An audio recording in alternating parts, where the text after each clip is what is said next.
Hello and welcome. Hope tonight finds everyone well. Hope you're all had a great week and are heading into a great weekend.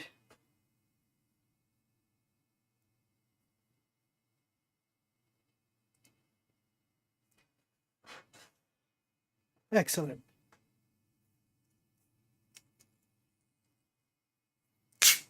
I rock. It's been another long one for me, but I have had a better day. So we're getting somewhere. Quick double check to make sure things appear to be online, unless Twitter appears to not want to work. I'm not fighting with it. If it decides to turn on at some point, great. Yeah, I'm still in recovery mode. It could take me up to 2 months. And then I've got my October surgery was pushed to November, so I have more time to save up for it. Though I am going in this upcoming Tuesday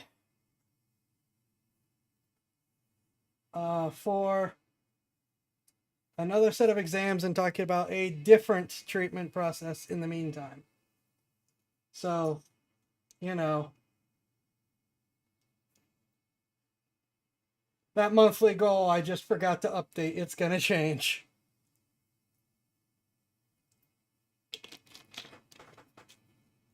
Now, this is our wrong end of the month birthday stream, even though I'm not doing anything special for it. But technically,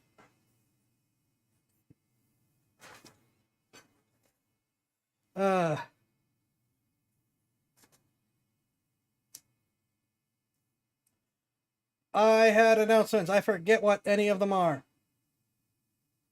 Oh, I know the Odyssey is not up. It is acting funny again. I am fighting with it. I'm trying here. Hopefully it'll be fixed for next time. It's a shame because once I kind of realized what Odyssey really was, I really, really liked it. But as usual, the moment I decide I really, really like a platform, it starts having problems. There start becoming rumors of it collapsing. I really hope Odyssey doesn't collapse. It's talked about as a YouTube alternative, and it does have a lot of the trappings to make it a YouTube alternative. In reality, though, it is a Patreon type site alternative that happens to have much better discoverability and retention options. So, if you think about it like that, suddenly it's great. I will still look into getting things working again, though, and try to give it as best of a shot as I can. Diamond/DSO, however, I have given up on.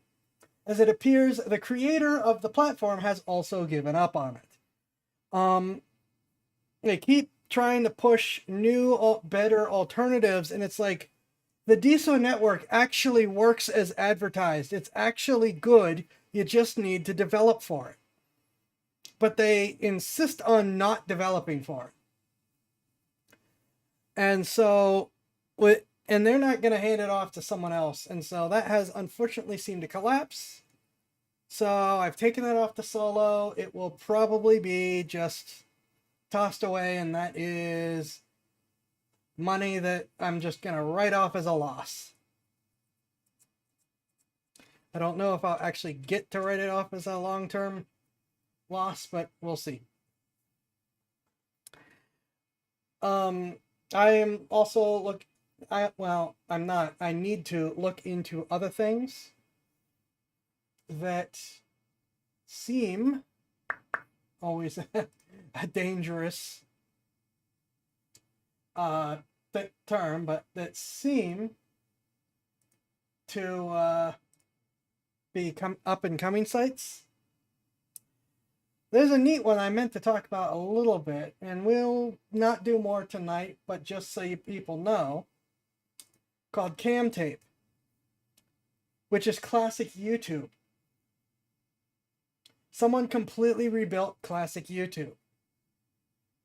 You're basically limited to 360p quality, but it's literally classic YouTube. And I need to downscale a ton of my stuff to upload to it. Just because I can. So we'll get into that probably on Sunday. I don't know that I have a lot else to get into. So I saw this and I wish, when did he release this? I could have done this last weekend and I didn't know he did it. And then like on Monday, I saw all the people making their own reactions like, darn it, I could have done this. Because it's the greatest invention in the 20th century, air conditioning, the Fat Files, the Fat Electrician. And I watched some of this happen. I participated in some of this. I got into fights over air conditioning, America versus Europe. And the heat and the humidity and all that fun stuff. So I think I know some of what's coming up in this video already, just because I watched him do it. I engaged in some of the verbal sparring, let's call it, between people. I went looking up stats. And he is mad. I know from what I've seen leading into this that he is mad. I think, well, all right. I'm gonna shut up and get going rather than continue to ramble about it. Is he ever happy? If he brings the energy to this that he's had in the podcasts and the streams and on Twitter and everywhere, no, he's not ever happy, but he is even angrier now. I'm just going to come out and say it. The Europeans are apparently making window cheese, and you're going to have to stick around if you want to know what that means. Oh, no. I already know what this is because I saw it. Not in relation to him. I saw the other people talking about this. And it is the absolute dumbest crap ever. Today we're talking about the most important invention of the 20th century, air conditioning. Can't know what you're thinking. That's a pretty big claim. We came up with a lot of important stuff in the 20th century. That is true. However, air conditioning is the most important one. I'm going to prove it, and then I'm going to relentlessly talk smack about Europeans the entire time, right after word from our sponsor. This video is brought to you by Supremacy World War III. We are watching the ad. Play online We are using his video. military-based strategy game. The entire thing's based on a World War III type scenario where you get to pick your country and go to war with the rest of the world. You can forge alliances, or you can just go solo and try to take over the whole thing yourself. They've just introduced a new shadow market, which is basically the black market where you can do a bunch of sketchy, illegal stuff under the table that's going to upset people if they find out. And I'm not exaggerating when I say it's going to upset people. That's literally a function of the game. If you get caught, it can actually cause insurgencies, civil unrest, or damage the morale of your country. Unpopular opinion, they should probably update it so it increases the morale of the American military if they get caught, because their unofficial motto is, if you're not cheating, you're not trying. I mean, it's never a war crime the first time. So if you want to give it a try, you can play with up to 99 other people, and it's available on both PC and mobile, and it's free. So if you want to check it out, I'm going to have a link and a discount code down below. Let's get back to the video. Okay, so he's not wrong about the U.S. military. Other nations train their soldiers such that if they lose their chain of command, that they hunker down and wait for orders. The United States does not do this. It trains soldiers down to the individual to operate independently. And multiple nations have talked about how it's really, really scary whenever you realize you killed an American officer. Because with most nations, you killed the one making the decisions. With the United States military, you killed the one keeping everyone from committing war crimes. Because American soldiers left to their own devices will get really creative with exactly how they're going to win the next battle. Oh no, they killed the only one who could spell Geneva. Accurate. Accurate. So, for a lot of nations that have gone to like proper war with the U.S., you could get reports from like multiple instances of both enemies and allies all saying it's a really bad idea to kill the American officers because that's when things get bad for you. All right, why are we even talking about air conditioning right now? Okay, if you're not chronically on the internet like myself, A, good for you, but B, let me fill you in real quick. Every June or July, there's a magical time of year where the British experience a heat wave. There's newspaper articles, there's British and European people getting on the internet talking shit about how the Americans just don't understand a British heat wave. We couldn't possibly survive, yada, yada, yada. So then I get on there, I'm competitive, they're talking smack. It's like, okay, I mean, how hot is it over there? Never been there. Maybe it is super hot. I have no idea. So then you look into it and all the headlines are like, the British heat wave has reached over 30 degrees Celsius for the 5th day in a row. Yeah, Whoop-de-doo. to convert is ×2, add 32, and join the rest of the human race. Okay, my country's flag is on the moon. I have no idea what 30 degrees Celsius is, so then you got to get on Google again. You got to ask it what 30 degrees Celsius is converted into Fahrenheit, the superior way of measuring temperature. It's like 86 degrees, and these people are acting like they're melting. Buh! Actually, Celsius is better because it's a metric system. You know, that measurement system the entire world uses except for you guys. I actually have a problem with this argument. I am fine with metric for meters, you know, for measuring distance. I am only sort of fine sometimes with kilograms versus pounds. Because it depends. Are you actually measuring weight or are you measuring mass? Because kilograms measure mass, not weight. There is, in fact, an important distinction. Celsius is based on the boiling point of water. Fahrenheit, I don't actually think I know what Fahrenheit's based on. But I still have a problem with Celsius. Because here's the thing. The boiling point of water is variable. That is not great. Because I, in spite of living in a desert, live in the desert that's really high up. I'm like 10,000, 12,000, 14,000, some number of thousands of feet above sea level. The boiling point of water is different than what Celsius says it is. So that's an issue. It's obviously the best. But no, it isn't. It doesn't even make sense. Okay, Fahrenheit is the easiest concept on the planet. 0 is cold. Fahrenheit is how humans feel. Celsius is how water feels. And Kelvin is how the universe feels. Accurate. Okay, thank you.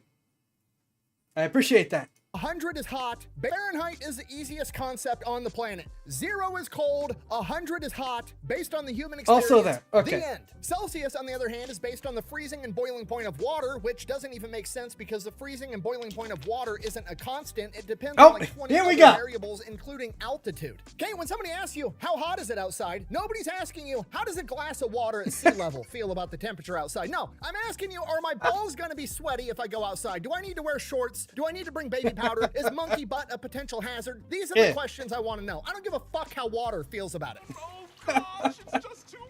I'm sorry, I'm getting distracted. Anyways, this happens every year. The Europeans get on the internet, they complain about a heat wave, 86 degrees. They pretend like they're melting. They say the Americans don't understand. We couldn't possibly survive. F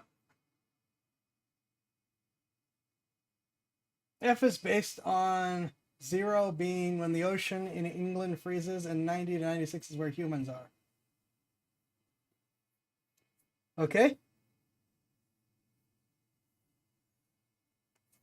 I didn't actually know the history of Fahrenheit there. But yeah, it's like Celsius in a controlled environment doing science things, sure.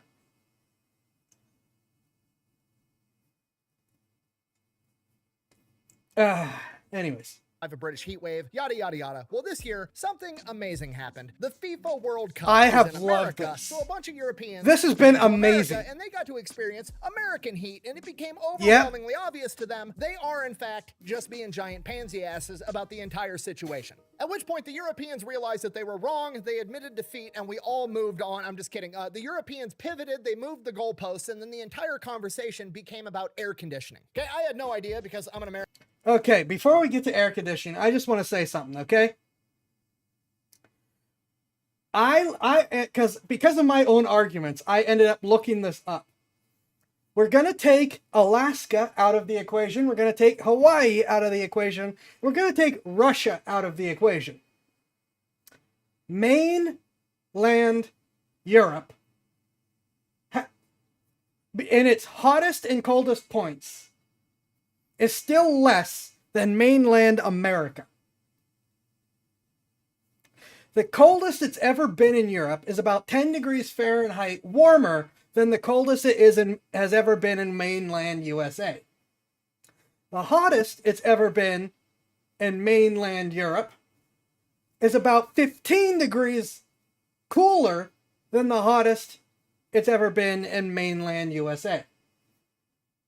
We don't count Hawaii because it gets over 2,000 degrees there at points. We don't count Alaska because it gets so cold that measuring in Kelvin is a reasonable expectation. Furthermore, in a large percentage of the United States, the individual area swings are wider than in equivalent places in Europe. Some places up to 20 degrees. Not a lot, but we're talking the most, since everyone's talking about the most with this subject. Where in one place, in multiple places, it gets colder in the winter and hotter in the summer. In the same place. It's not like, oh, we're in a colder place, so it gets colder, and then we're in a hotter place, so it gets hotter. No, it goes in both ways. 20 degrees in a day. Yeah, but I mean, like, as far as the coldest point of the year on average versus the hottest point in the year on average. Not even just within a day. Though, yes, within a day, you can get some absolutely insane swings, too. I live in the desert. It can be over 100 degrees in the day and cold enough that I need to wear a jacket at night. Or it's like, legitimately, okay, I am uncomfortably cold now. Now, I live in the desert, so I do have the benefit of not having to deal with humidity. But there are a lot of places in the US that also have to deal with absolutely insane 80%, 90%, almost 100%. Actually, I think some places do get 100% humidity as well. So you can't even say, oh, it's a different kind of heat. Now, the Europeans that came to the United States have admitted defeat. The Europeans who weren't brave enough to come over and see for themselves have been absolutely just, no, Their fellow Europeans disagree with them now. But yeah, it's the temperature differences, looking at the most extremes and the averages, are just much wider. American, to be honest with you, I don't. Oh, and I have a theory, but I don't know this one. I think the reason for the wider temperatures is because, for the most part, the bulk of the United States is within two mountain ranges. We've got a mountain range on the east and a mountain range on the west that separates a massive chunk of the United States from the Pacific and the Atlantic Oceans. We just have the Gulf to the south, which is also semi-sheltered due to the land around it. As such, we do not quite have the same kind of, well, okay, I need to expand on this. And then it's flat on the inside, for the most part. We've got two lines of mountains, and then it's flat on the inside for the most part. Over in Europe, More of them is closer to the ocean without big mountain ranges in between them. And the areas that have mountain ranges are just like all mountains with no big, wide, flat, open areas. So I believe that, we know for a fact that large bodies of waters have a moderating effect on temperature. And we know that mountains can have a shielding effect on temperature. So I believe that that's why America is a nation of extremes, that the mountains, because they're only on the edges, block a lot of the ocean moderating capability, and we just have this big, wide open area that's just whatever Mother Nature decides to do to it is gonna have to deal with it.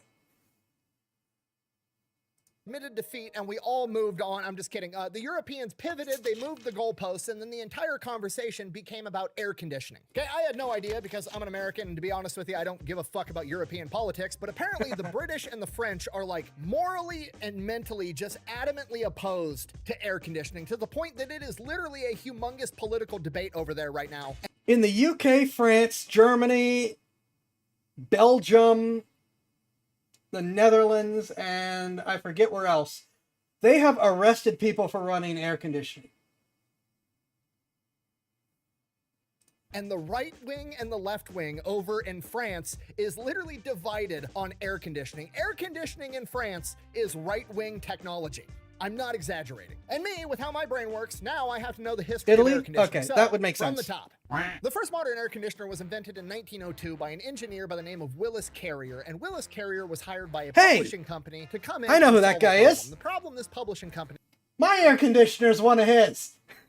had was that when they were trying to print things in summer, the heat and humidity was causing fluctuations in the paper and the printing process, giving them an inconsistent product that they weren't happy with. So he gets hired to come in and figure out a way to make their product more consistent while they're printing in summer. And his first option is, obviously, I'm just going to change the environment. I'm going to make I didn't it a know this constant. part of I'm the gonna get story. rid of the heat and the humidity so it's no longer a factor. Then we can tune the machines once and we can print away because it's always going to be the same temp and the same humidity in the factory. Okay, pause. I need you to understand, as a person in 2026 that's grown up with like Hi, modern Rippy. technology, this sounds obvious, like duh, just do that. But at the time in 1902, Homeboy literally came out of left field and is like, clearly, I just have to change the rules of physics. I have to change the entire world around me so this works. I'm literally gonna attempt to domesticate the fucking wind so I can print books. Okay, do you understand how insane that is? That would be if like the Wright brothers, when they were trying to design an airplane, were like, fucking we'll just turn off gravity. Duh. It's science. But somehow, this guy manages to do it, fixes the printing problem, sees the potential, patents the idea, patents the phrase air conditioning, and then he goes and creates the Carrier Air Conditioning Company, which is still around today, has like over 50,000 employees, and is worth over $20 billion. So air conditioning is like primarily used in these Told factory you. type settings. In 1914, there are some people starting to get air conditioners in their homes, but it's extremely rare. By the early 1930s, they are starting to have like commercial air conditioning units that you can put in a home, but they cost like $10,000, which in 1932, convert that to today's money, it's almost like $250,000 for a window air conditioning unit. But Oof. people were willing to pay it because if you got the money, not having ball sweat is priceless. Hell yeah. Oddly enough, you can make the argument that air conditioning is actually responsible for movies, TV, and Hollywood as a whole. Because outside of manufacturing, one of the first industries to And then Lovecraft finds this very... Yeah. H.P. Lovecraft, the person. Well, the semblance of a person. I wouldn't call him a human being, but he's some semblance of a person. Absolutely hates air conditioning. Hated air conditioning. I wouldn't say he thought this was the devil's work, because he didn't really understand it from that perspective. He just thought it was he really did think this was like a physics breaking, the laws of the universe do not follow, it breaks how the universe works in order to get air conditioning. He wrote one that I could think of, but I'm pretty sure that was more. I know there was one that was centered around air conditioning being like a way to keep someone who was dead alive. Like the person was biologically dead, but the body was so cold thanks to air conditioning that it didn't actually stop. I know that there is that story. I think the air conditioning was at least featured in others as, again, an unnatural thing, but not necessarily a key storyline. But yeah, Lovecraft, like, lost his mind at the idea of air conditioning, and not in a good way. Human shaped enough to find a wife. I still don't understand that one.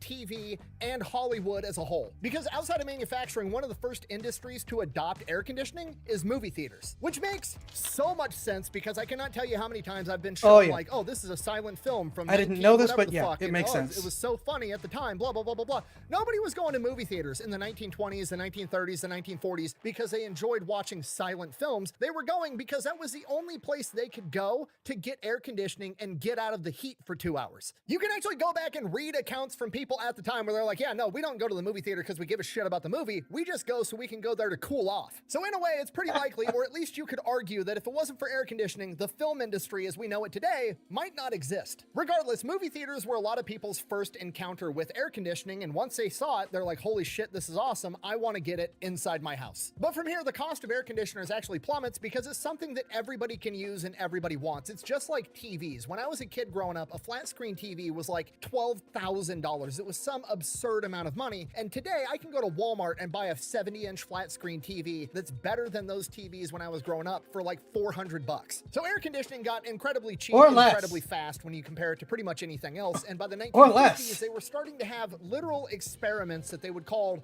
air-conditioned villages. And also, at the rate of inflation, the equivalent dollar amount is even less.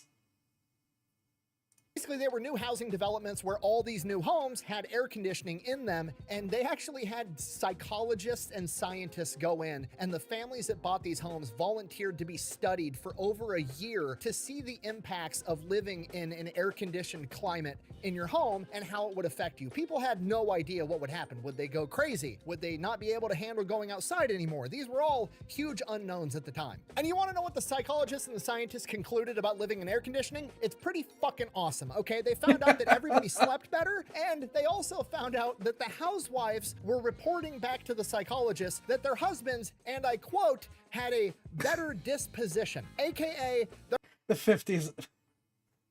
The 50s are a thing in the US.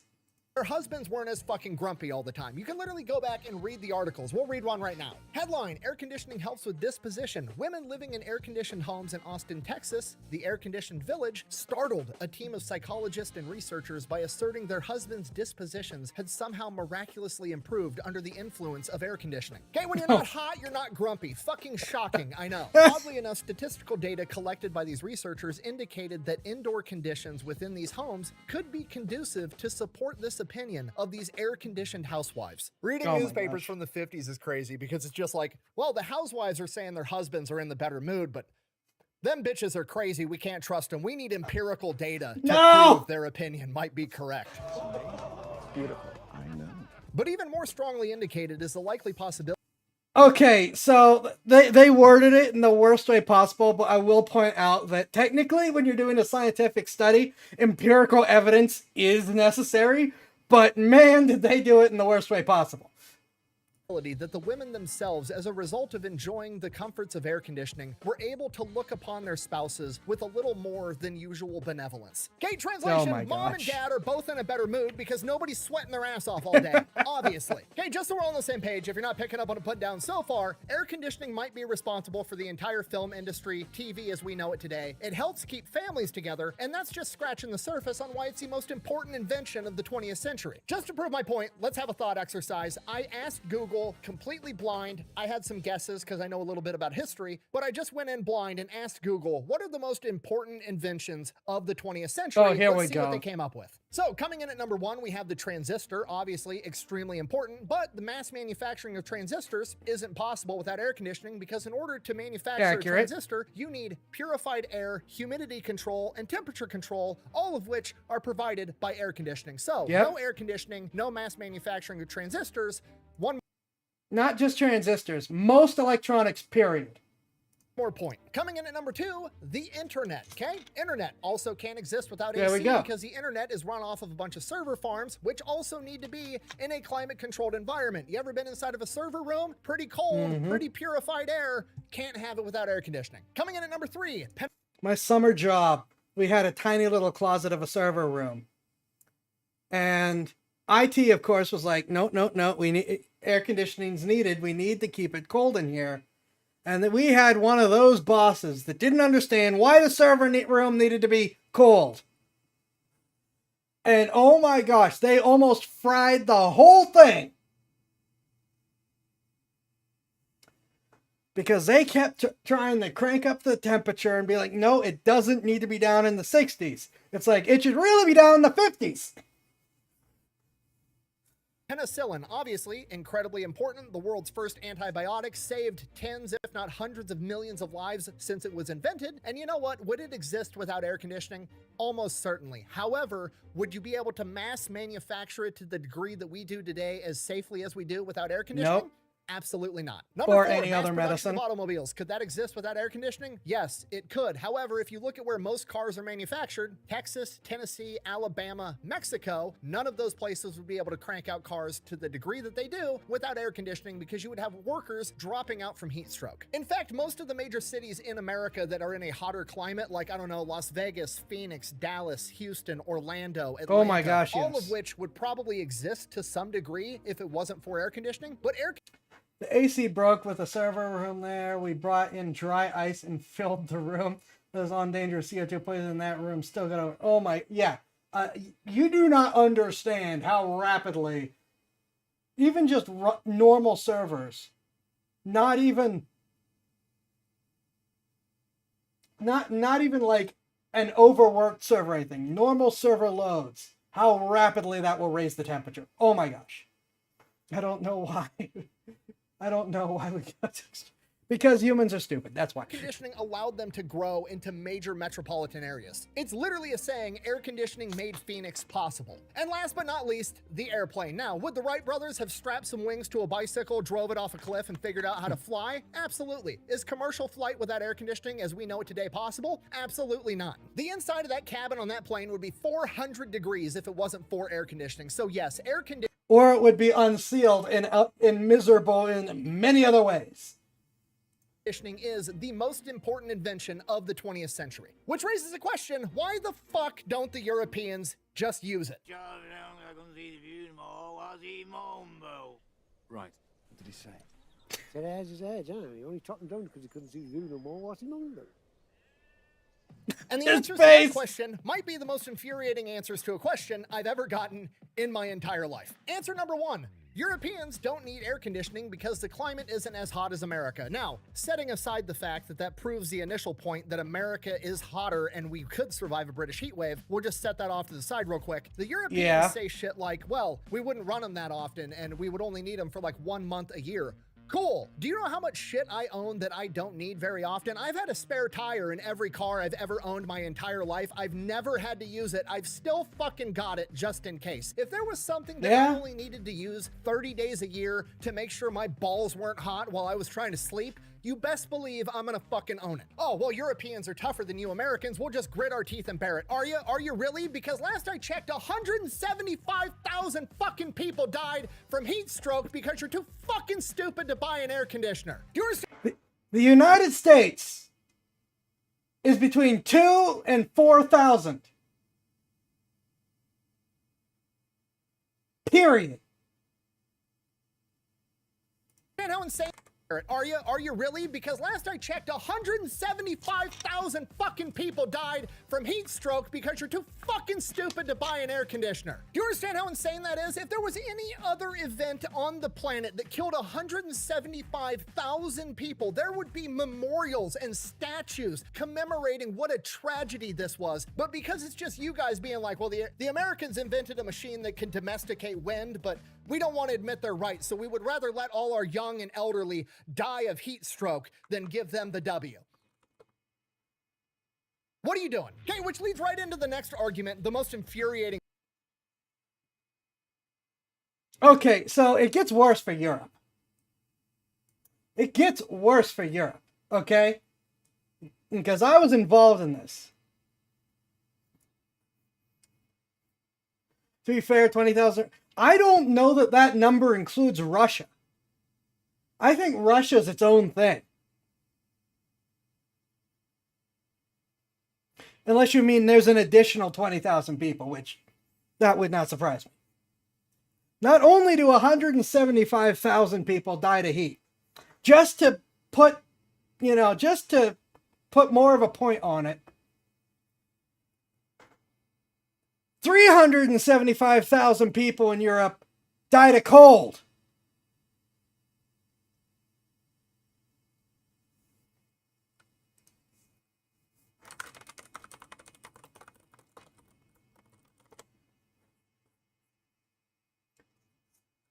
Meanwhile, in the US, the deadliest year for the heat, 2,394 people died to the heat.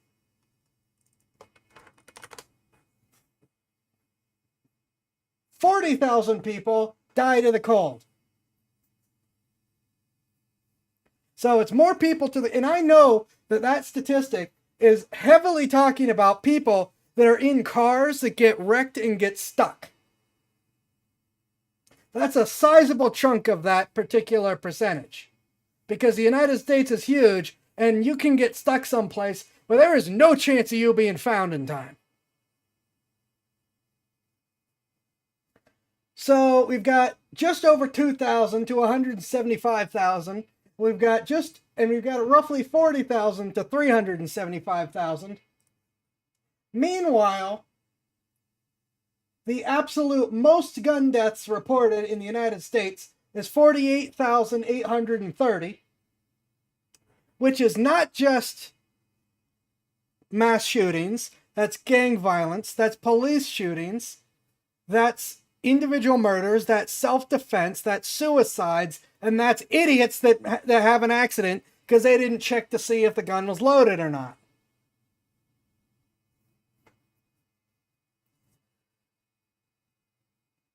Do you understand the massive disparity? Yeah, and it's Darwin. Okay, yeah, and Darwin Award recipients, people who just did something stupid. It's, and that's treated like the worst thing in the world. Meanwhile, we've got 5 times as many heat deaths, and 12 times as many cold deaths in Europe. When we've got about the same cold deaths here, and massively less heat deaths here. It is bonkers. What I could not believe when I first looked up these statistics to see what the different death rates were. He is right. If American gun violence is an epidemic, what the heck is the weather deaths in Europe?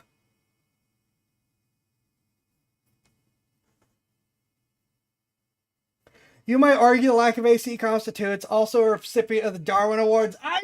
At this point, I am prepared to go with that. It is absolutely insane. One, because I used to build shit for a living. I'm heat stroke, then give them the W.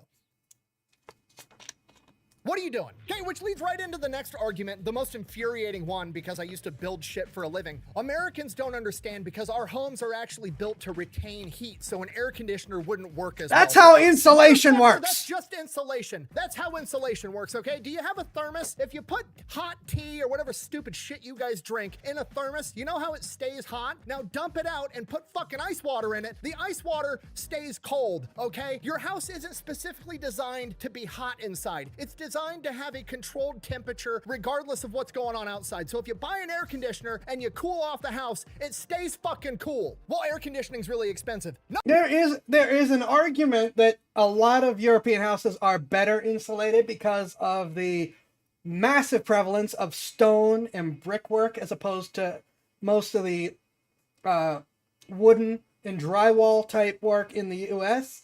But if we can figure it out, they sure can. No, it isn't. You can buy a window unit for $169 to cool off the room that you sleep in, or your living room, or whatever, okay? The average minimum wage of Europe is $8.33 American. That's 20 hours of the most unskilled labor that you have available in exchange for a magic box that I would double that, so 40 hours, just because I know for a fact that they have cranked up imports and taxes on air conditioners. So I would double that price, and even then, it's well worth it. 400 American to not die for something that'll last 20 years, go for it. domesticates the fucking wind so you don't have to sweat your balls off. Okay, that is a modern miracle, and you're saying that that's too expensive? I would pay an outrageous amount of money to see a British person go back in time and talk to one of their ancestors, some medieval peasant picking turnips outside of a castle, and explain to them that in the future, there's a magical box that can make the house cold when it's hot outside, and in exchange for that, all they had to do... I would sell my house to pay for tickets to go watch this happen. Holy crap, this is a great scenario.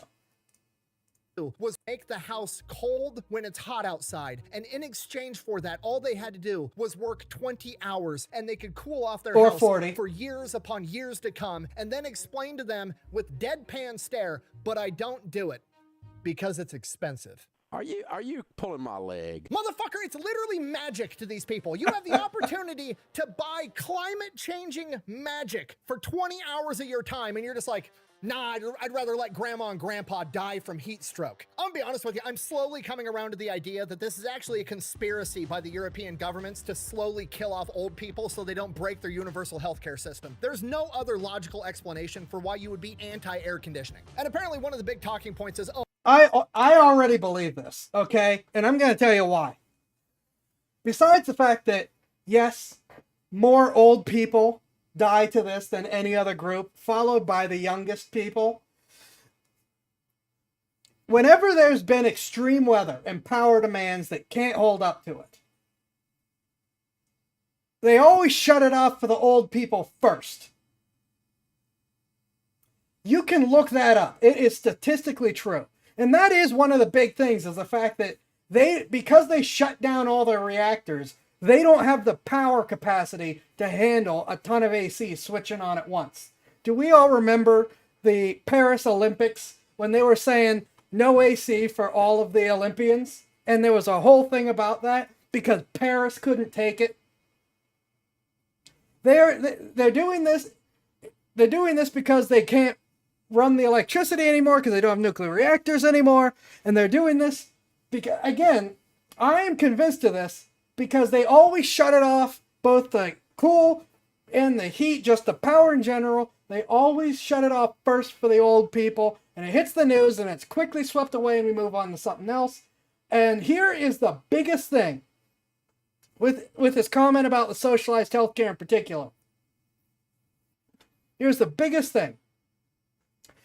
When Orange Man put out the most favored nation thing for medicine, which has barely taken effect, the first 10 medicines just start to equalize between what Americans pay and what everyone else pays. And they didn't even reach an equilibrium. It was just, they just started to raise the price on the foreign pay because it's so much less than what Americans pay. Multiple nations, including France and Germany, freaked out and flat out said that they're not sure that their national health care will be able to sustain it based on the higher prices. They just outright came out and said it and then realized what they said and started to backtrack and try to get quiet about it. But they just flat out said that based on just the price rises of those 10 medicines, which didn't even reach their maximum, that they wouldn't be able to sustain that they were worried that they wouldn't be able to sustain their socialized health care. I'm just going to say it. People keep saying it, and they just outright admitted it. The problem with socialism is you run out of other people's money. All these European socialized health cares are being subsidized by the United States. That's why the United States bills are so high. They came out and outright said it, and then the news was like, oh crap, we can't say that, and started trying to bury it. But you can find that still. So, yeah, he's saying he's starting to come around. I'm already there. Ever since they said that, I'm already there. European governments to slowly kill off old people so they don't break their universal healthcare system. There's no other logical explanation for why you would be anti-air conditioning. And apparently one of the big talking points is, oh, well, air conditioning is actually bad for climate change, so it's only making the problem worse. And then the climate activists get on CNN or the BBC or whatever, and they're the air conditioning bill, well, not bill, but heat generated for all of New York City for domestic uses and office uses do not match, do not come close to most single factory carbon and heat emissions. Single factory, except for the tiny ones. They're given interviews offering alternatives to air conditioning that you could do. I'm going to show you, because if I didn't show you the interview, you wouldn't believe me. Their solutions get progressively worse, but we're going to go ahead and start off with their best solution. Solution number one. If it gets really hot, I sleep under a wet sheet. That's my other technique. No. How about no? With a big bucket of water under the desk with my feet in the bucket of water. Option number Absolutely two, not. Soak your feet in a bucket of water while you're sitting at home all day long. Do you like Also, mold? This is how you get no. mold. B, I know your house fucking stinks. It smells like wet feet and BO because you're not wearing deodorant and you don't have air conditioning, and I know you're sitting in the house sweating your ass off 24/7. No, I'm not doing it. And That's how you get mold. Congratulations. More health problems for the socialized medicine that's not holding up. option number three, I can't believe this is real. Including, would you believe it, painting windows. with I yogurt. saw this. Not this clip, but I saw that. I just, how are you this I know what the logic is, and it's absolutely stupid. The logic is if you put the yogurt on the window, it creates an opaque white film that reflects the light.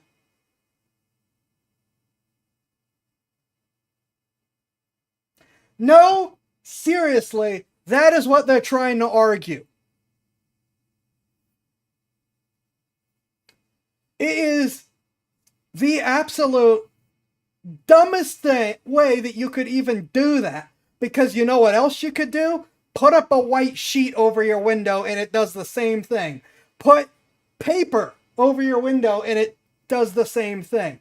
For Pete's sakes, they sell, I know because I have them on my windows, thick, heat insulating sheets that you can squeegee onto your windows that act as insulation and protection and UV blocking, and it's infinitely better than that. But no, we are going to tell the general population the absolute worst version of this solution. You literally put spoiled dairy and bacteria in. Oh my gosh, yes. Again, all these solutions are just how do you give people mold so they have to go use that, put more strain on the medical system. Oh my gosh, it is awful. At least just put paper on the window. That is better. It's a waste of paper, but it's better than using yogurt. I hate that logic. Your solution, rather than just admitting the Americans are onto something with this air conditioning shit, is to smear yogurt on your fucking windows. You want to make window cheese rather than just turn on an air conditioner. How do you not see how fucking insane that sounds? Like, one of your biggest talking points is air conditioning is expensive. How expensive is it to smear a new layer of yogurt on all the windows on your house and then have your house smell like curdled milk and still be hot as shit? I can't even begin to fathom the amount of desperation and misery the person that figured this out was experiencing. Do you know how fucking hot and sweaty and delirious you have to be sitting at home in your living room on the couch for you to finally go, I gotta do something. I'm gonna try smearing yogurt on my windows. Are you okay? I'm fine. I just threw up in my mouth a little bit. Like, what are you doing? Just get an air conditioner, for the love of God. Oh my God. At this point, I'm convinced that air conditioning could prevent World War III if you guys would just do it. No wonder you guys are always starting world wars and dragging us into it. You're all fucking grumpy and hot 24/7. Get some AC and come up with a peace treaty. I don't ever want to hear a European talk shit about America being dumb ever again. They always love to bring up like, oh, America has a bunch of gun violence, blah, blah, blah, blah, blah. Cool. More people are dying because you refuse to use air conditioning. I just said than this. Americans I are just dying said from gun this. violence, all right? And by a lot, it's not even close. Europe is losing 175,000 people a year. To put that into perspective, America had roughly 60,000 people die in the Vietnam War. How do you not see how insane that is? Air conditioning at this point is like the cheapest, most cost-effective, life-saving technology on the planet, and you're just like, nah, I don't want it. And the most beautiful part about all this is I know for a fact there's gonna be a ton of keyboard warriors with a bunch of stupid They don't want it for normal people. Let's see. What's her name for both the EU and the UN kept the air conditioner running for all the dignitary offices while shutting it off for all the worker offices. Multiple governments have done that. Government buildings have maintained their AC 24/7 while actively shutting off the power to sections of cities in order to shut off ACs, saying, well, we have to because the grid can't take it. Mahamdani keeps City Hall at a cool 64 degrees while telling people not to set the thermostat lower to 78 and shutting down sections of the city. You could see the blackout in multiple videos, like in the 4th of July and stuff, where they just shut off the power. It is absolutely asinine. I just turn the nuclear power plants back on. You'll be fine. And the most beautiful part about all this is I know for a fact there's going to be a ton of keyboard warriors with a bunch of stupid talking points and smug comments in the comment sections. And this is going to get clipped and put on Twitter and Instagram and all these other places. And there's going to be all these comments. And you know what? None of those comments would be possible without air conditioning, because without air conditioning, the internet that you're using wouldn't function and the phone you're holding in your hand wouldn't have been able to get manufactured. You are proving my point that air conditioning is the most important invention of the 21st century, and if you don't have some, you should get some, and that's all I gotta say about that. Thank you for watching. Best way to support the channel is go buy some merch, maybe drink some Echelon. Links to both of those available over at thefatelectrician.com. Quack bang out. Huh.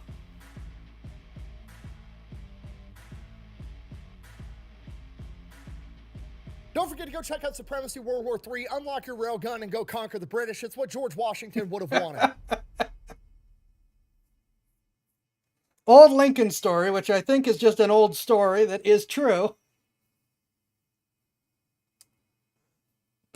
I forget what Brit family, but major British family or house or whatever, put a picture of George Washington in their lavatory, loo, bathroom, whatever you want to call it, toilet. And who was it? Adams? Was it Adams? One of the big names who was visiting saw it and didn't get offended. And when asked why, he said, "That's a perfect place for the picture. Nothing will make an Englishman shit as fast as George Washington."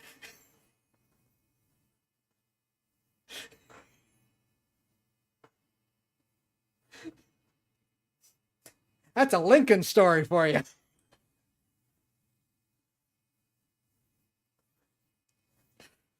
We are involving two of my favorite presidents in this story. Oh my gosh, though. Oh. I knew a lot of that going in just because I was engaged in the same thing and I was seeing what he was doing. I was doing my own research and getting in fights with people. That was still a good one, but holy crap. And I still learned some things there. Like I knew Carrier invented the air conditioner, and that his company's still around. Again, I have a Carrier. I didn't know it was for book printing. That's actually kind of neat. Just This has been a whole thing. And again, it's just it riles me up so much, specifically because of how many people died to this. That is the thing that is the main reason why I get so upset about this. When America's highest known numbers in modern day is just over 2,000, they're looking at 175,000 people. It is. He said it. We have monuments to the dead.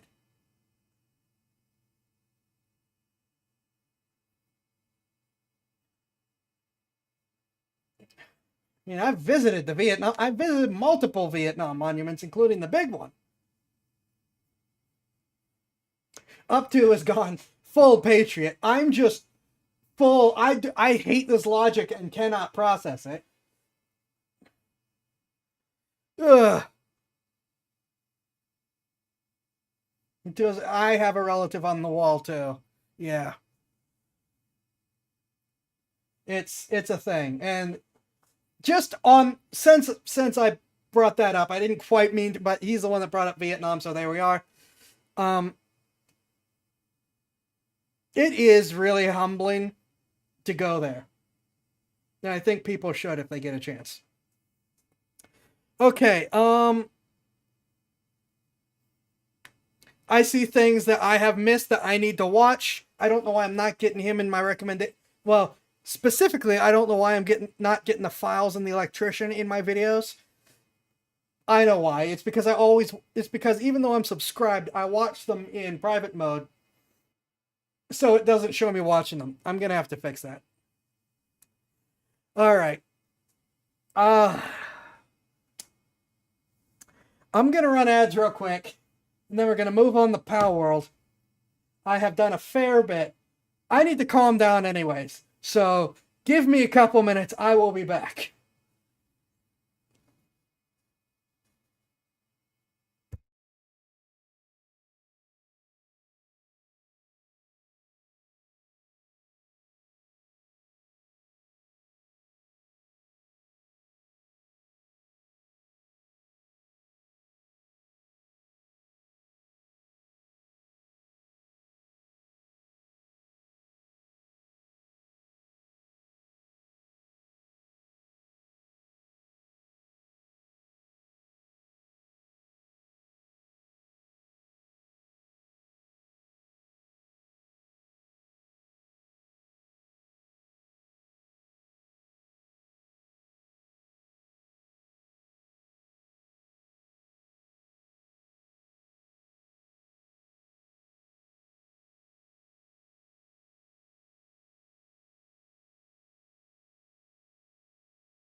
Okay, trying to be calm. Trying to be calm.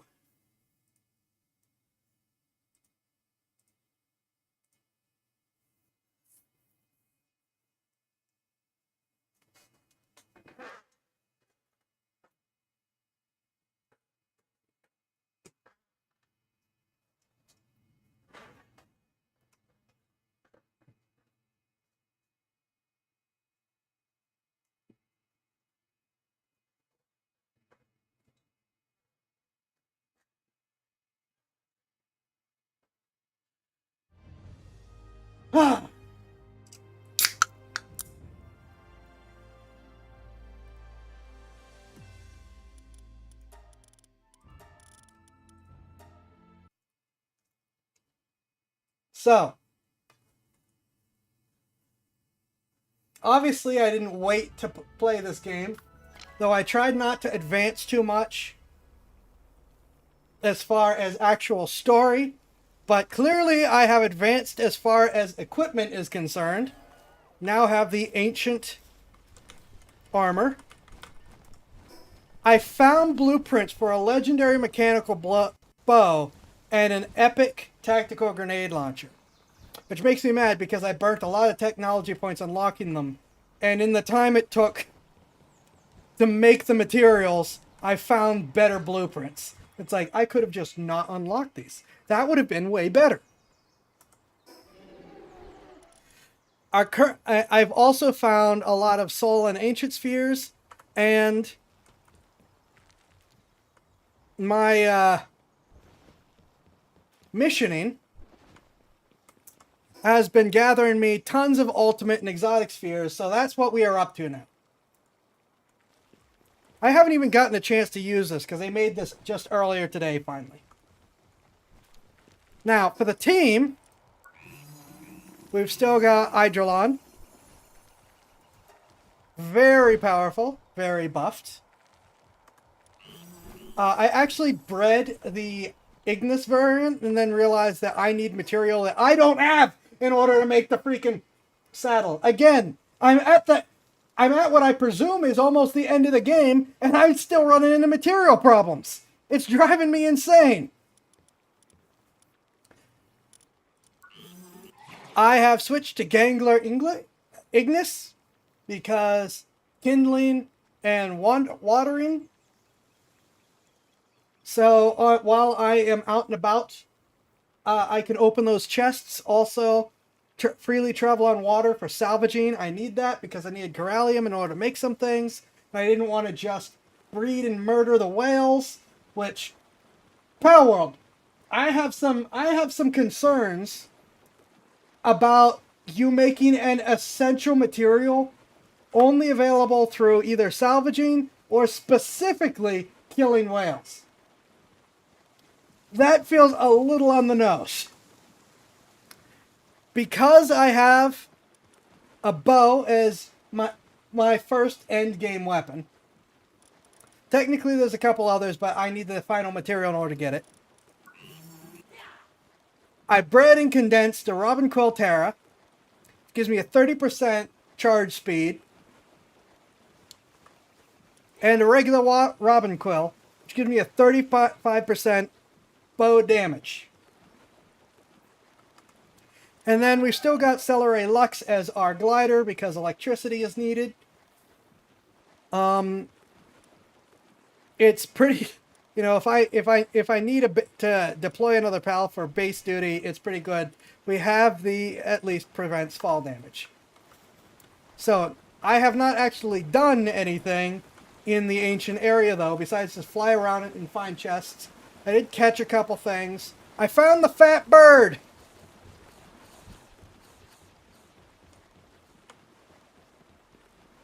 I'm sure everyone has seen the guy take the bird into the fight with the whale. It's a fantastic fat bird. I love it. It looks so soft and fluffy. I want a plushie of this, like life-size plushie of this. I have found that Splatterinas are some of the best for the final bench because it requires medicine. I have not used any books yet. I just bred and condensed them.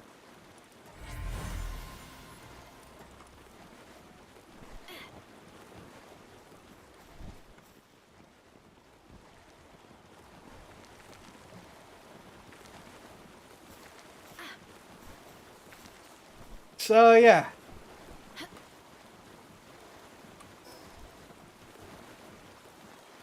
We haven't even fully explored this yet. And then we've got this. I'm going to continue with the story because I want to get stuff done, and then, you know, we can explore the areas that we've missed. So this is technically where we left off.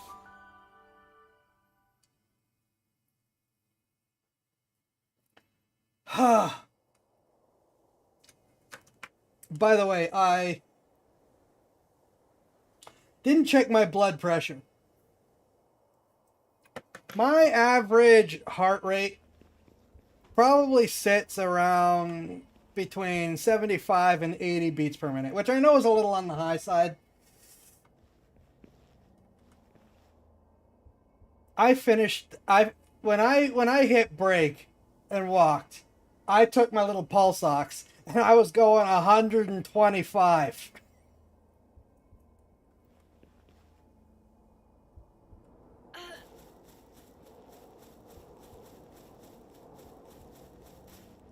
Actually, you know what? We have a rogue pal already. Let us test our new toy.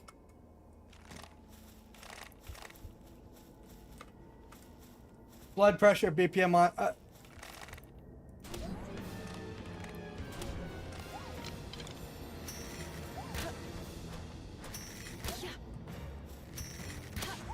Yeah, the endgame bow is really good.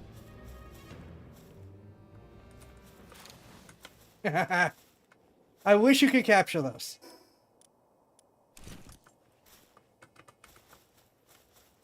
Alright, so the Pulse Ox is not a remote one. It's just one of those cheap little finger ones that I got because of everything going on with my blood and things. Given the fact I'm already going to be begging for health things, if we want to on-screen monitor and stuff, I'm going to have to give you guys a nudge.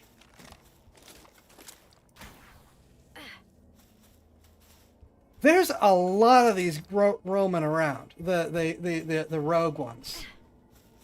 And I do want to try to do the islands on foot as much as I can now. I've already seen them from the air at a distance, trying to not spoil things.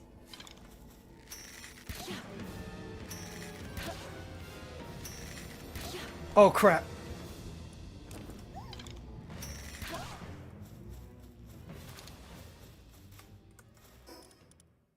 And also, everything just is going to feel new running around on foot because of you get the zoomed in camera, you can see the details.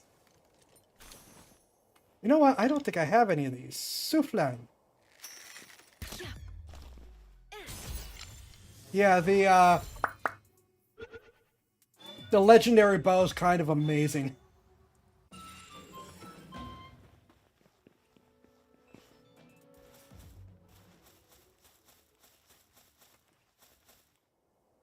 So we do have the flying pal for when we need it. We have the swimming pal for when we need it. I still haven't installed any mods, but I have been really tempted to at least install the glider mod so that we can glide with the pals again.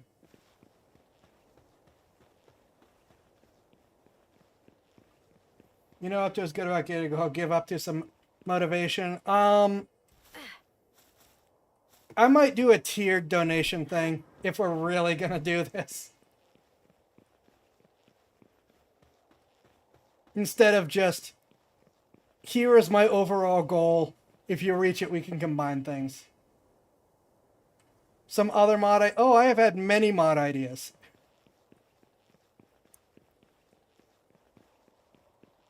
some of which have worked out well, some of which are in progress, some of which artists have scammed me on.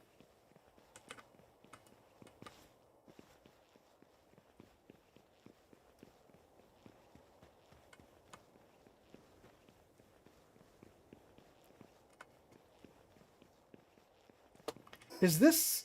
I did notice that there are multiple portal things.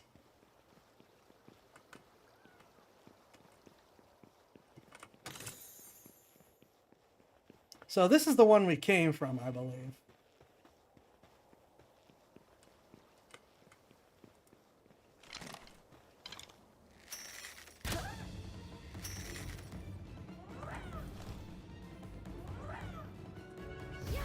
No! Ah, I hit the wrong button. I don't have a lot of those yet.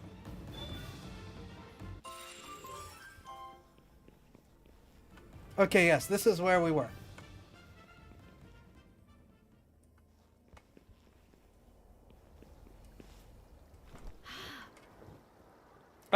Full-size plush Quivern. It will not fit in my house, but I will take it. I will find a way to make it work. I wouldn't mind plushes of a lot of the pals. The pal, they're. I really like the pals.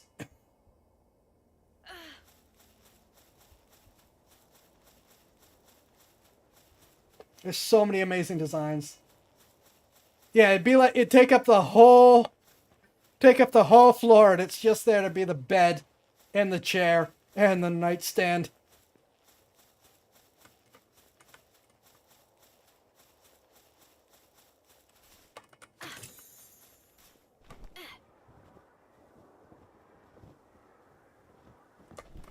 Also, the ancient armor is really cool looking. I like the ancient armor.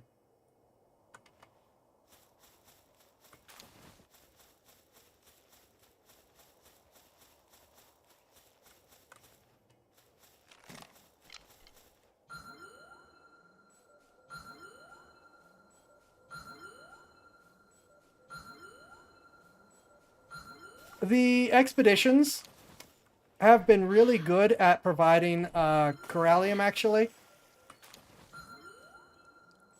So I might not actually need to worry about this one.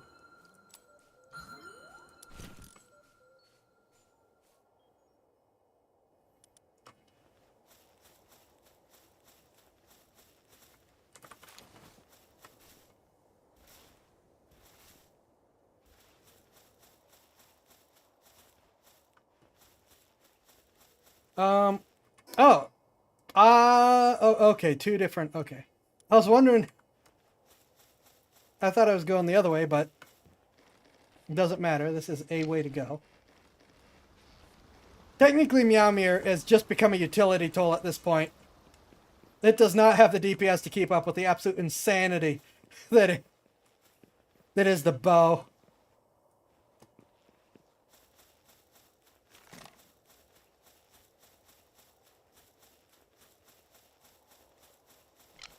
I'm trying to decide, since I do have a decent amount of ammo of both, what's better to have around. The one-shot bow or...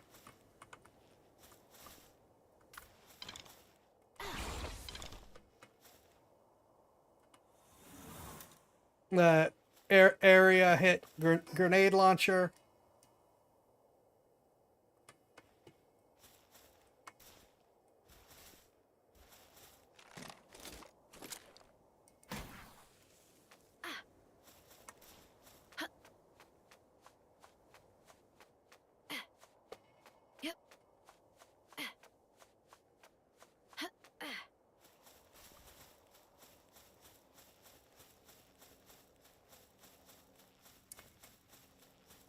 I got no idea what's going to happen with these.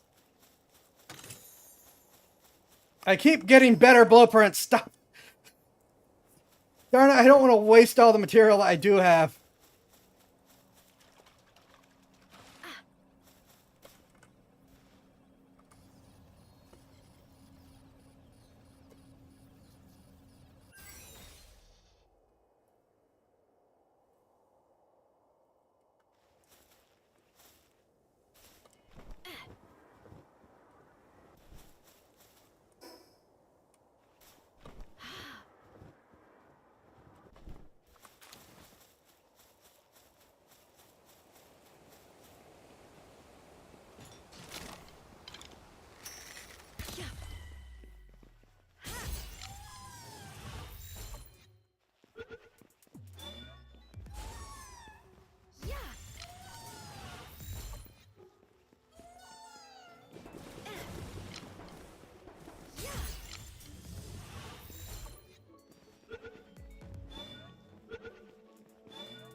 Don't forget, you can merge 5 of the same blueprint. I know, but I need to find 5 first.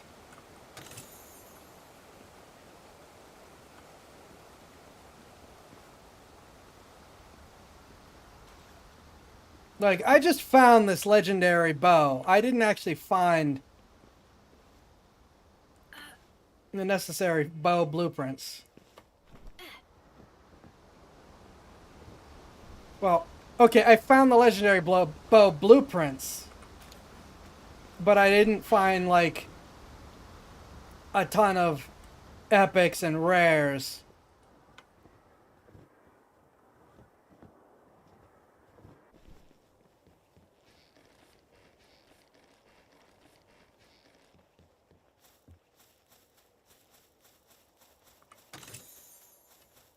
And more grenade launcher ammo. And an elemental chest. I like that it uses its light. Also, I have some questions about the fact that it's not like the Nightwing. Nightwing kidnaps baby pals, fattens them up, and hunts them, because it's actually a terrible hunter otherwise. Gangler Ignis lures any pals, and then just feeds them, and then and fattens them up, and then that's it. Loon Kitty! Thank you for the raid! Hi! Welcome! Hello!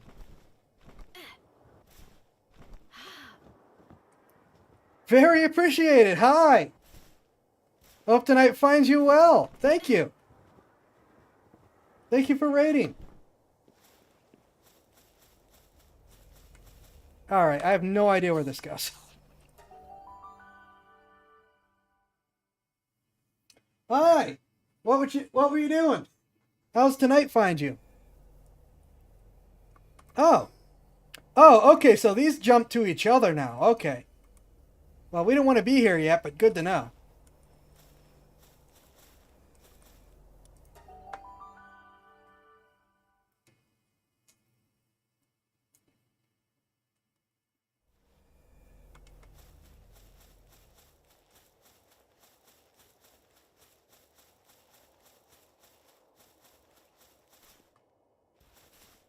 Welcome, Kitty. Welcome, Raiders.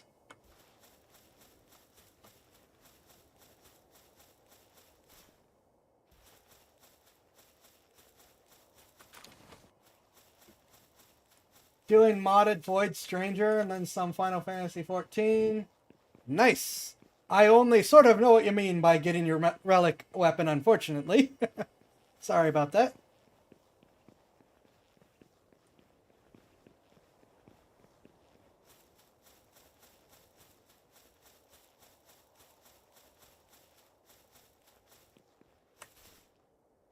Feel free to explain to someone that has been meaning to play the game but hasn't.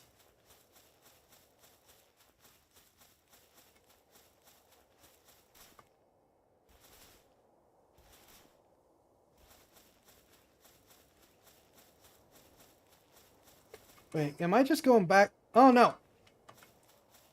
This is a different side.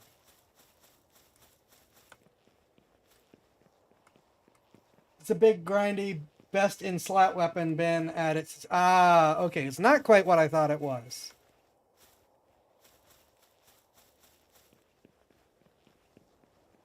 Though it does make sense. Yeah, I know the... might not have played Final Fantasy 14 yet, but I do know MMO final weapon grinding. You have my sympathies for the work you had to do.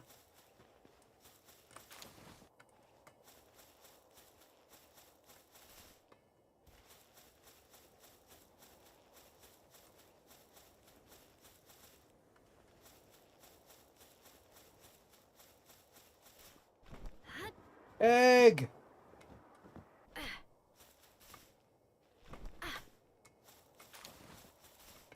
Mildly annoyed that my issue... Oh, let's see where this goes. My issues with sand mean I don't have the better jumping. All the grind is optional. I usually recommend people play it as a story-based JRPG first, then do the MMO stuff if they feel like it. That is fair. Oh!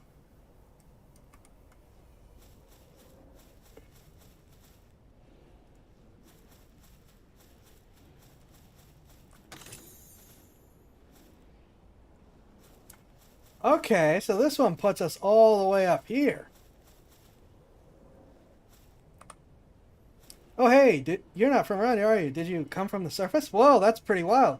Not often a surface roll makes their way up here to Sunreach. So this must also be your first time seeing the tornado, right?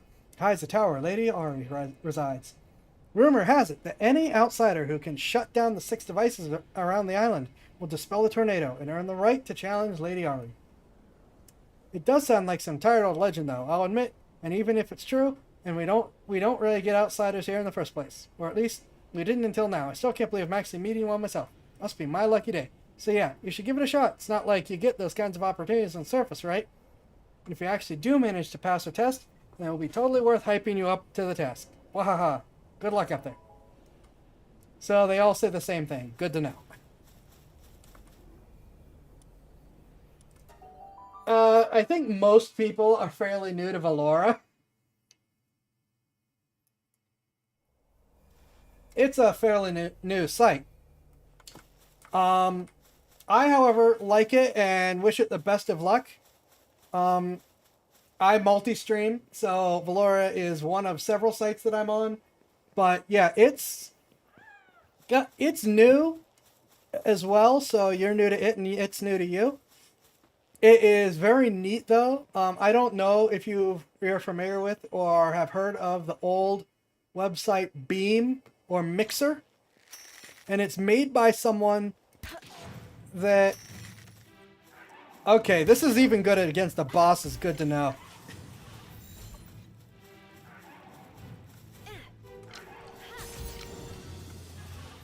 Yeah, there's a new Beam, but it's not the same one that it used to. Okay. Get in the ball.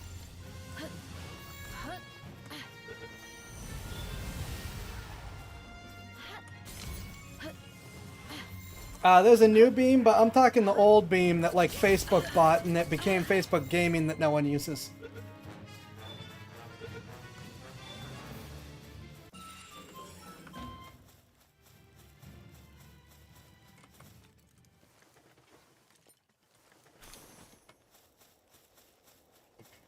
The first time I caught that was because it was going to kill a shiny I wanted, but sadly it did kill the shiny. And then I just finished trying to catch it out of spite.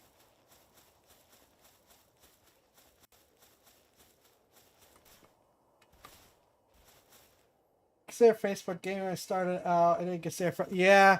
And they're like, oh no, your group has to be, or your page has to be so big before we'll even let you stream. And it's like, we're streamers. How else do you expect us to get that many people to follow us? And it became abundantly clear that they're only after stealing streamers from other sites, not giving people a chance to actually build. Okay, I want that Dynamoth before we leave here.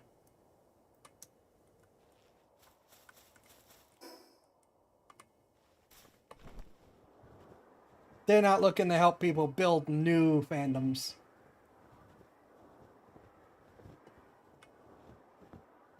Valora, however, is... Hold up! Hold up! Something sparkles! Take to the air so we can find it!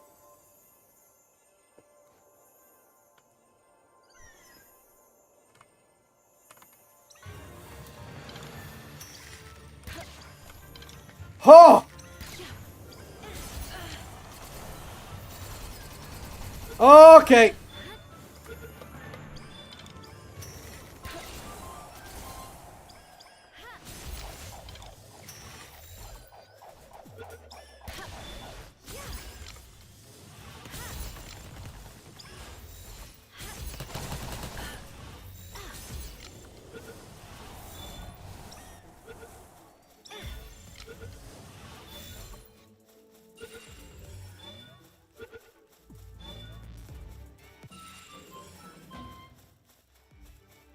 Where was I? Going this way! Anyways. Valora seems like a good place for new streamers and smaller streamers, though, because it's a relatively contained news site. Yeah, the VTubers haven't quite found Valora much yet. Where was I? I want the fat bird. I do!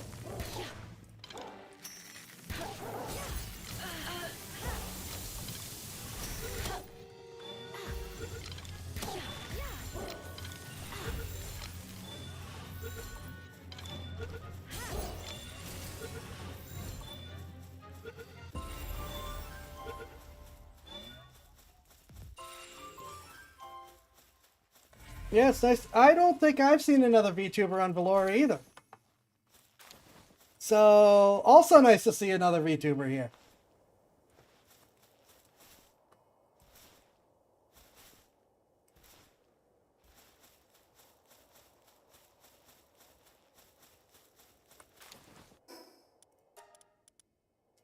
I know that I've done pretty well, but I'm going to put a little more into HP anyways. Come on. I have no idea where I'm getting packs of light from now.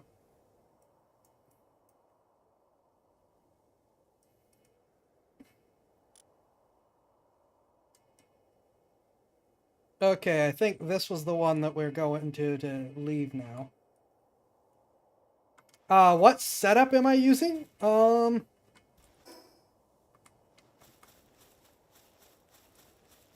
Let's see. Well, for my tracking, I use Warudo. And an old iPhone. The first one that had the good face tracking. Which means I guess now it's the not so good face tracking anymore. Chest!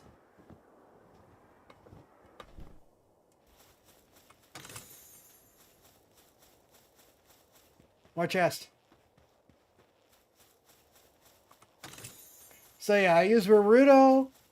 This model is a very customized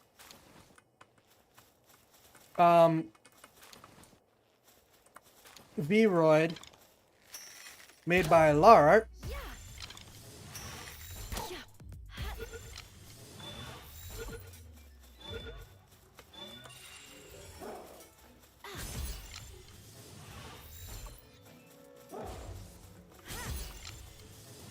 Only improvement for a newer iPhone is they added a wider angle lens on the 11. I feel like they haven't changed anything of use. I do run into angle issues, so that may be tempting. I definitely run into angle issues. Current models, V-Roid track conversion. Yeah, I'm thinking of going the other way around, where I take my V-Roid model and turn it into VR chat. Vignon, I have Vignon. I paid for Vignon. I sometimes play with it. I find that Warudo, however, is generally better integrated. Part of it, though, is because it benefits from the Steam, from having the Steam Workshop being a nice central place for everyone to make new things and integrations and stuff for it. And that's what, and you know, also I jumped over after Vignon had done a lot of upgrades. I do need to look at more of the Vignon upgrades. But generally speaking, having a team making Warudo plus all the community support, which Warudo is, I mean, Vignon is nice, don't get me wrong, and it is a very good Warudo competitor. Ow! But really being a single person project, it does feel like it runs into some of those limits.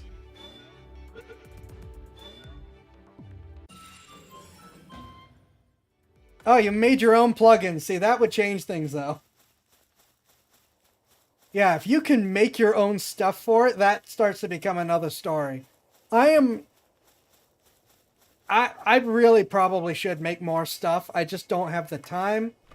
I have made a couple things for Naruto. Since I started using it, I really haven't done that for Vignon. I'm just gonna fly. It will be faster.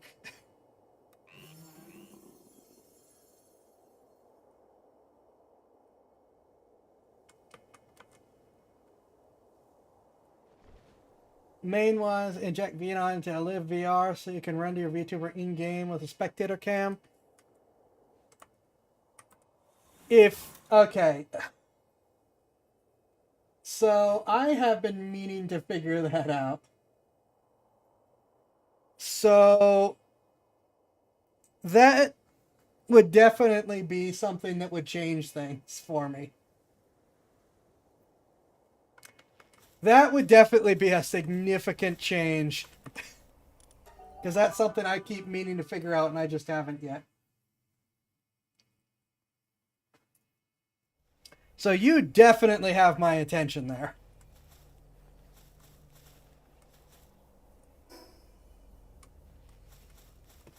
I did not realize that this... Okay.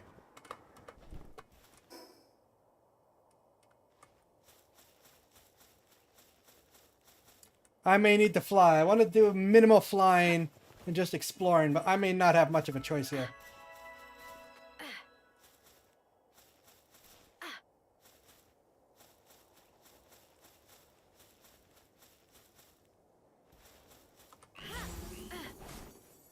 All right.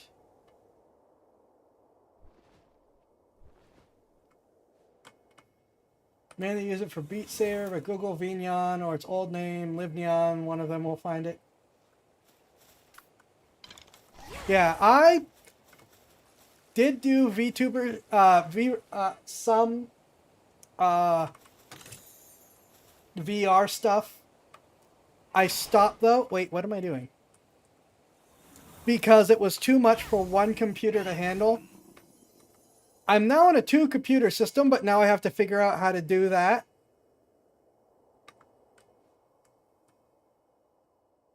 Oh.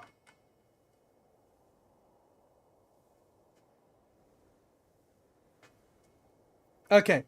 Welcome back. As I was saying, I did do a little bit of VR stuff. But at the time, I was on a single machine. And so streaming plus VTuber plus VR was just too much for it to handle. And even when I cut out the VTuber, it was still too much for handle. I'm now on a dual computer system.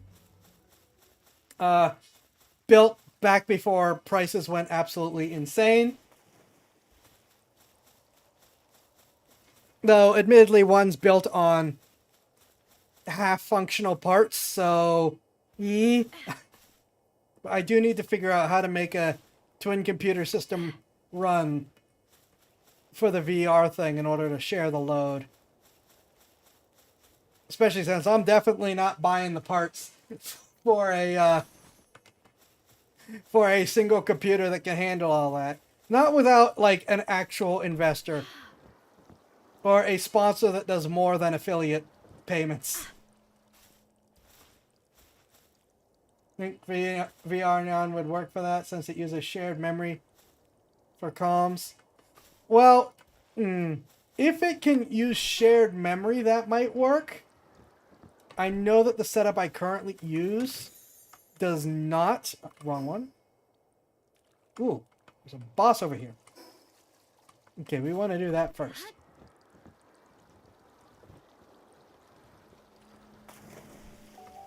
Oh! That's a thing! I wasn't even paying attention. I was looking at chat. Oh! You put me up here. Okay. Good to know, but this isn't where I want to be.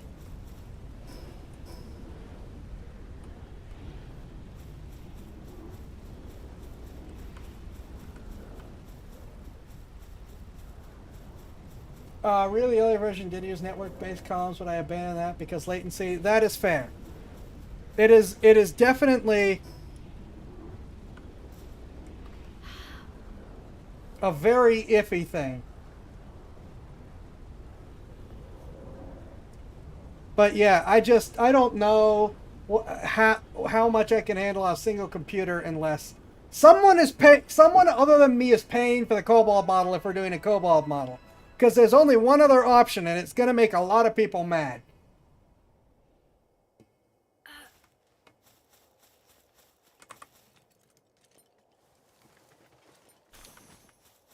Though, given some of the people I've seen get mad, it's iffy on if that's a good or a bad thing.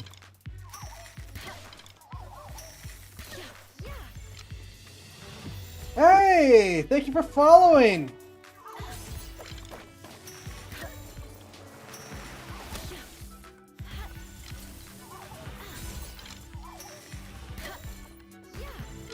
Stay in the balls.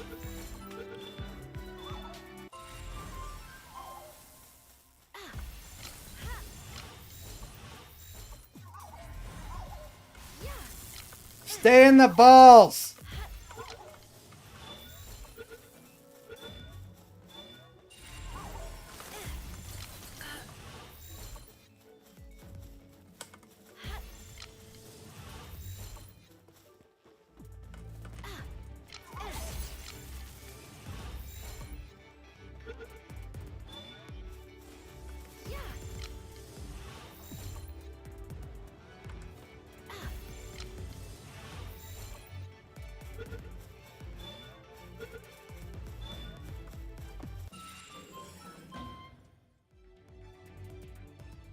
Well, Nintendo's been losing all their lawsuits, so I think we can call them balls now.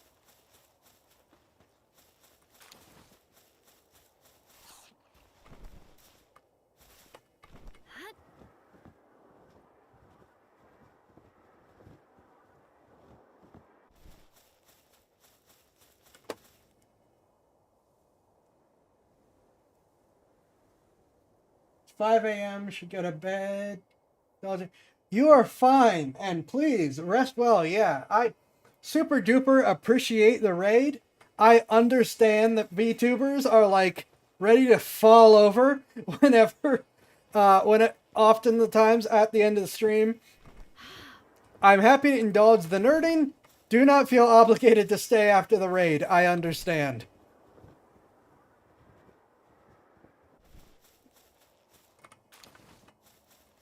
Oh my gosh. Holy crap. Yes, please rest. Health. Take care of. I say in spite never doing the same.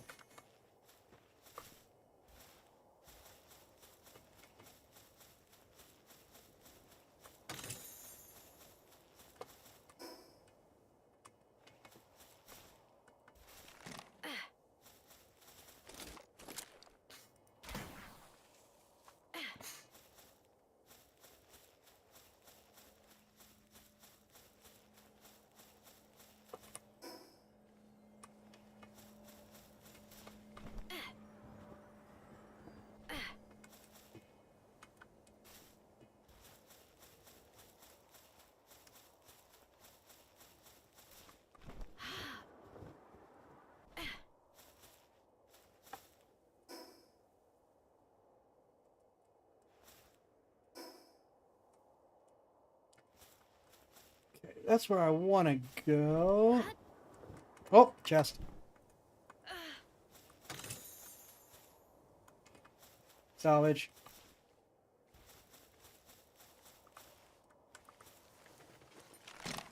Pal.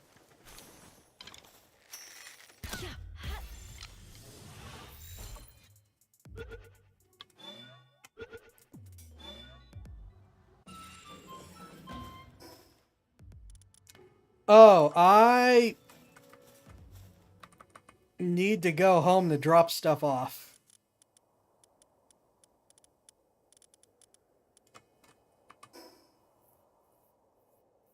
Right,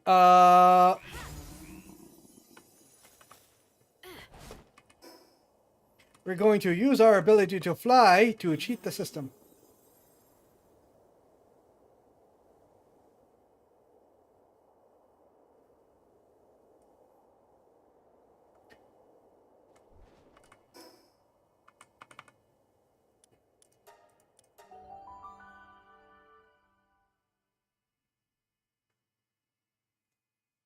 Quiet, you.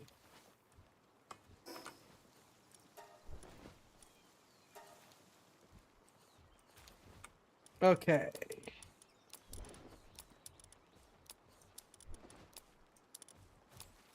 Got eggs to hatch and things to sell.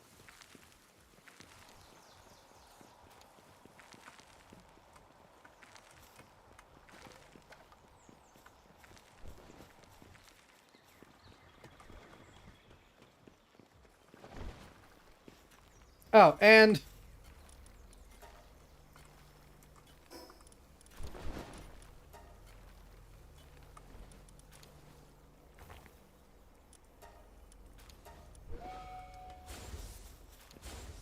an expedition to go on.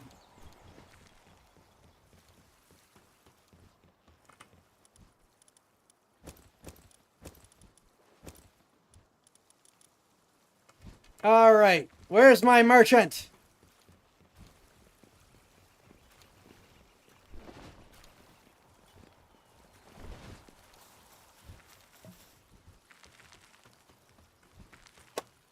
Ah.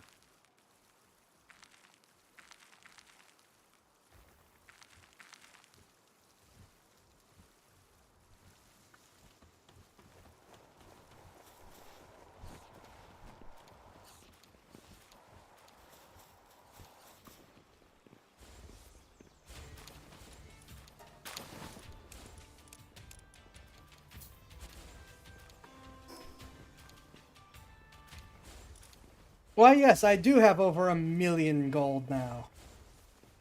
Alright, we are going here.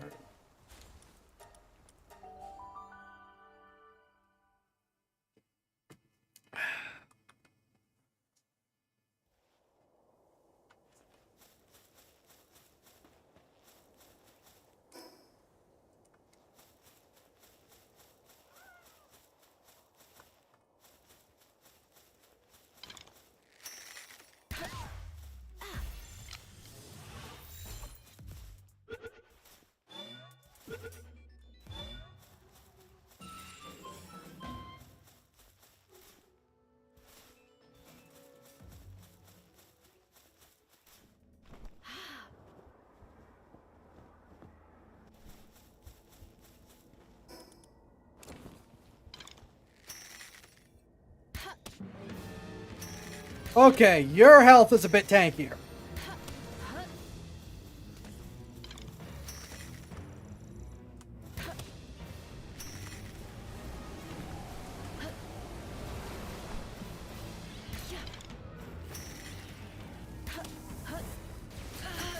Ow!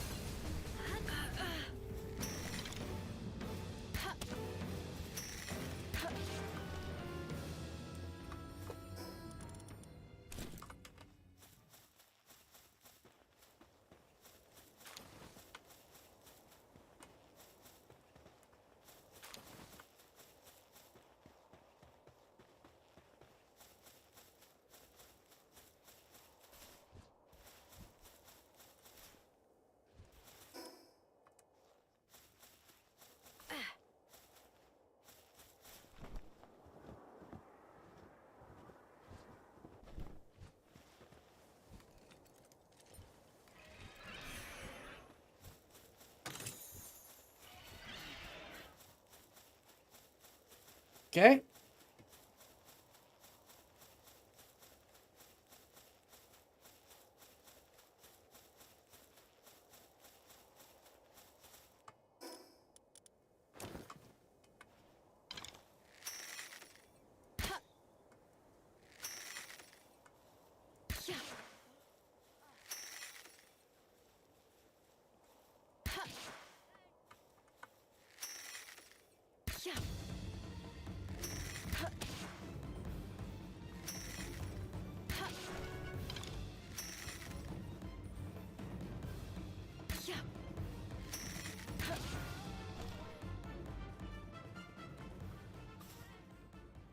Yay, sniping tactics.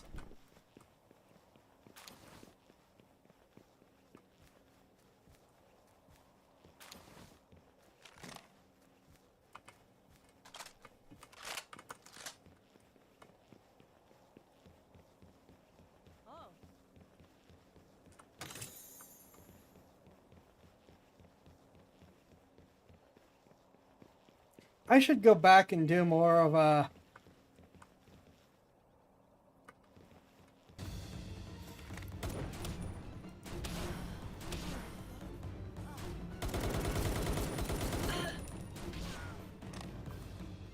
Boom. You guys have terrible drops.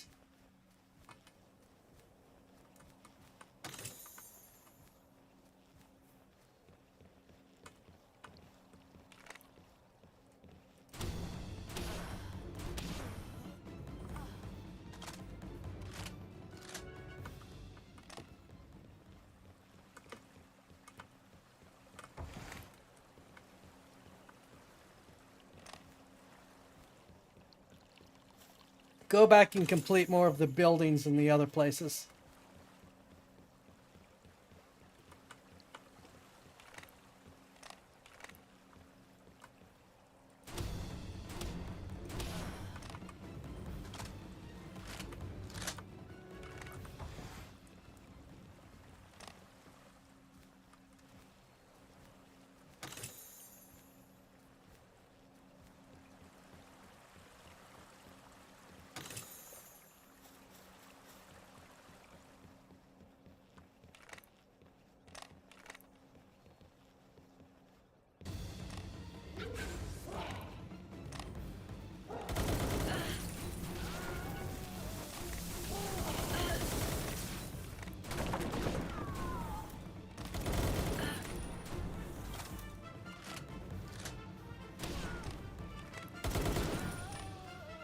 That actually has a really good rate of fire, and it's very good at destroying walls.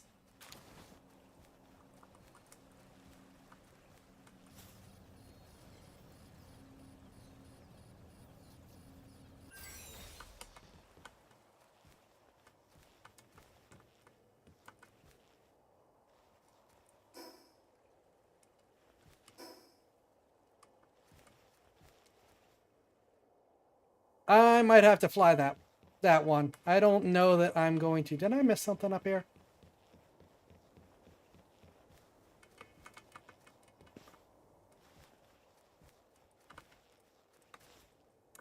I don't know that I can get away with glide and grapple hook tactics.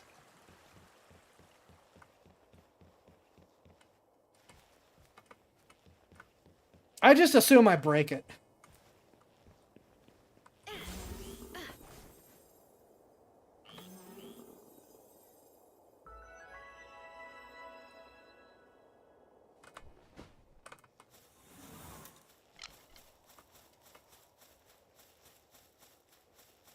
That grenade launcher does have a really good rate of fire.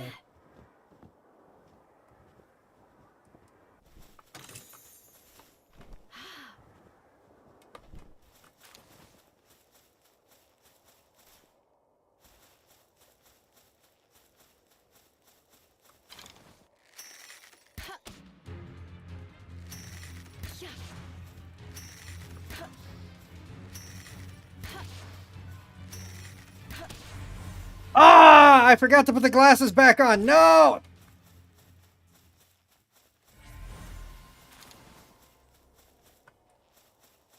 I know I bred a bunch of them, but still.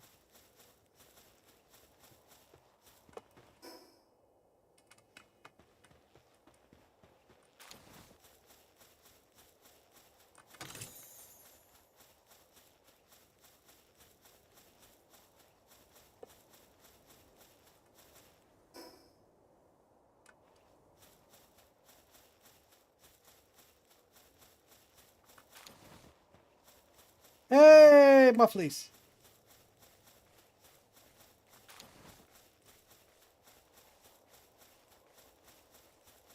And something that's definitely not a muffling.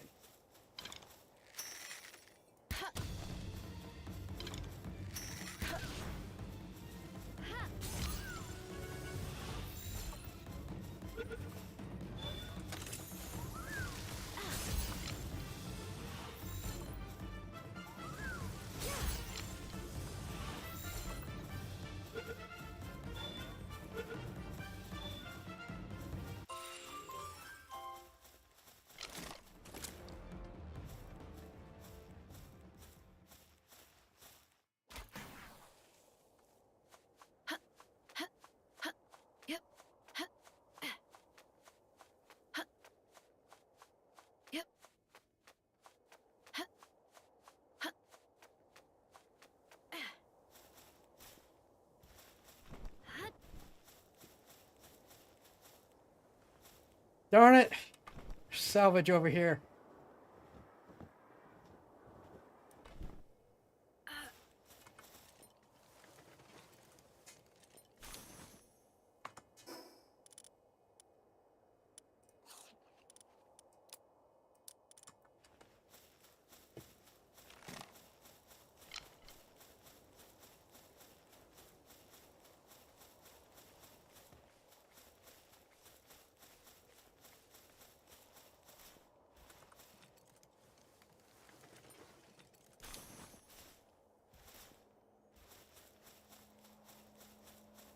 No, you stay away from me.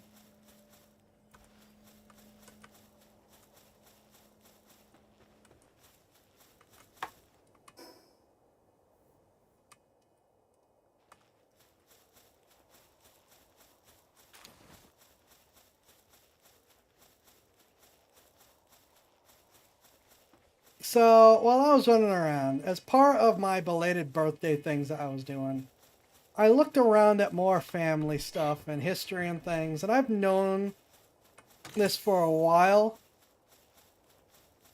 that I am an actual inheritor of the House of Normandy. I didn't realize that it really is a truly unbroken line to meet all the requirements for France to qualify, to get recognized, except for one thing that may in fact break the whole thing.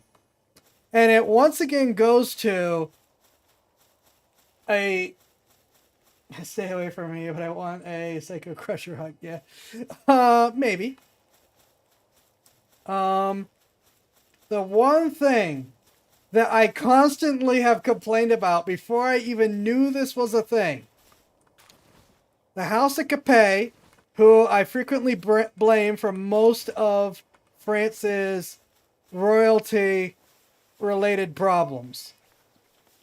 Because it is the Carolingians that gave my family, that raised my family to nobility to begin with.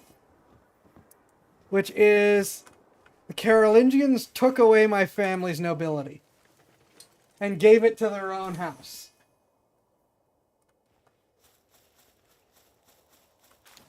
So, and it's at that, I did know some of that. I did know enough about that. Because when that happened in like the 1300s, the line of my house fled France. Oh.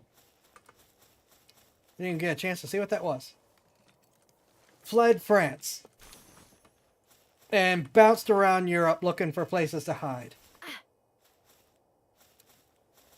So, the current regime of France might not even recognize it, even with everything, where it's like all the money to travel to Europe, which I'm not excited about doing right now anyways, plus the like $5,000 to $7,000 to apply and go through all the stuff. And they might look at my unbroken family heritage and still say, yeah, but the Capets who ruined France anyways took it away, so we won't recognize it anyways.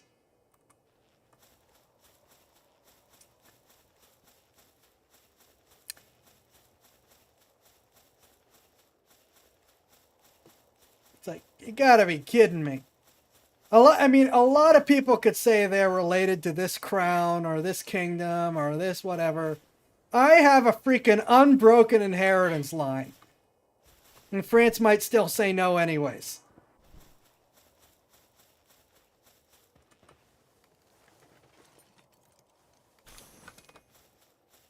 So I did something stupid the other night.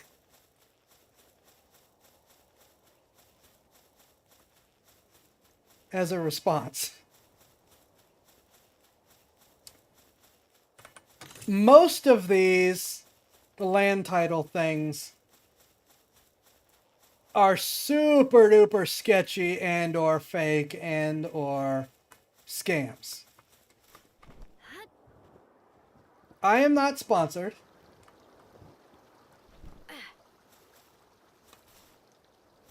Oh yeah, Up to just doesn't like nobility at all as part of his ultra USA nationalistic side of things.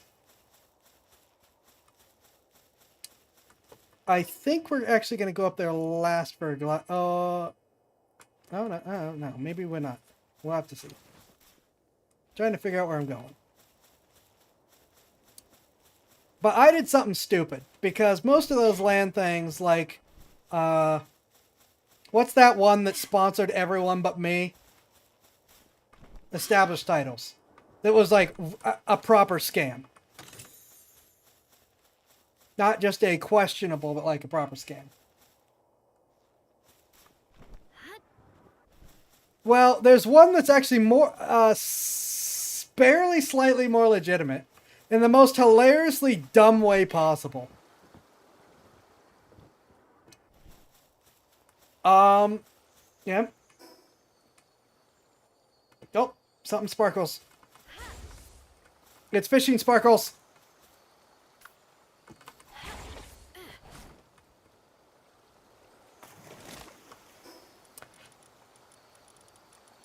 I wonder how many people have heard of Sealand.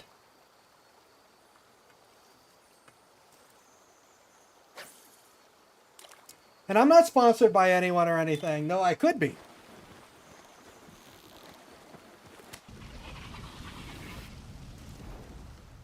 And I just ruined it.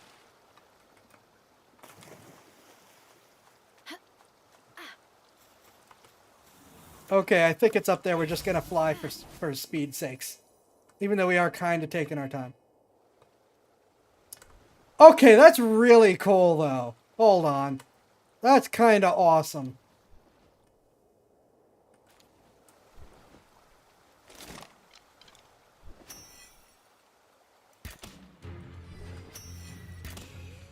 That's a really pretty pal.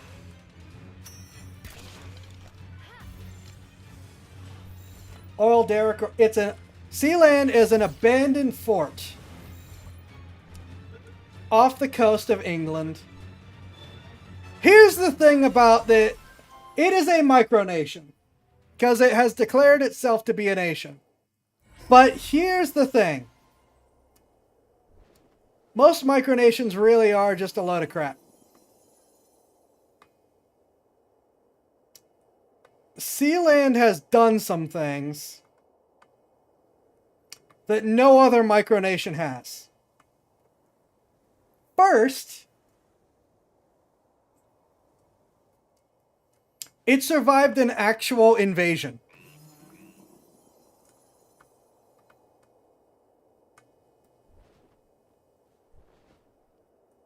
Oh, there was one of these here.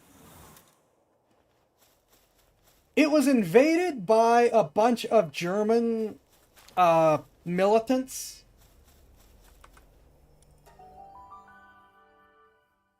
who failed in their invasion. Why is it always Germans? That's a great question. They failed in their invasion, were kicked off,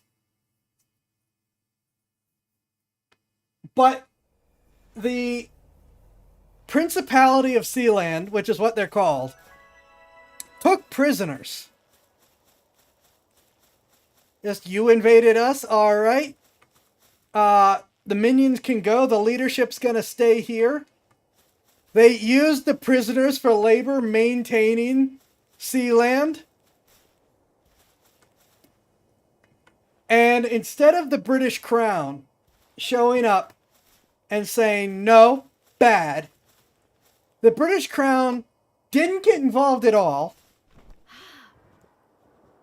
And it took Germany sending an actual ambassador / negotiator. Germany sent a real ambassador / negotiator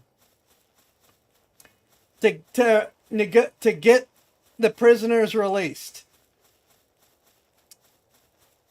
And it wasn't like a terrorist negotiator. It was an actual send to the UN, send to other countries type ambassador to go say, hey, we understand this person attacked you. We understand this person is a prisoner of war. What will it take for you to give him to us?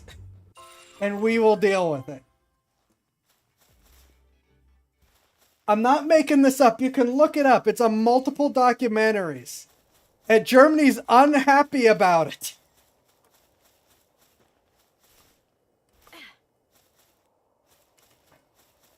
That they actually negotiated with the Principality of Sealand to have their person returned. And finally, the UK, rather than just send in the Navy or the police or whoever, took them to court and lost.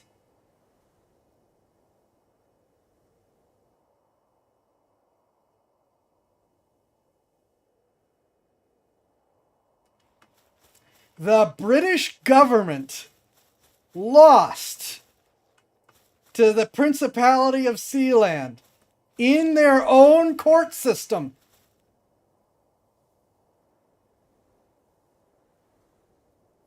This is why Sealand is still allowed to be armed in the completely disarmed UK.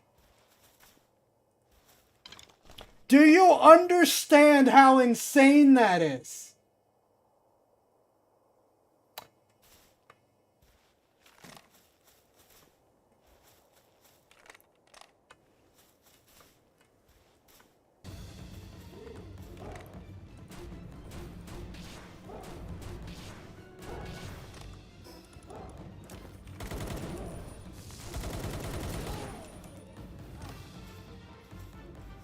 Well, you know, we understand it was a bit bollocks, but UK court, bit more than that, you lose.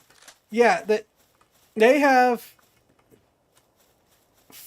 The UK lost in their own legal system in which the Crown and the Parliament frequently just tells them what the results should be to the Principality of Sealand as far as its independence and rights goes.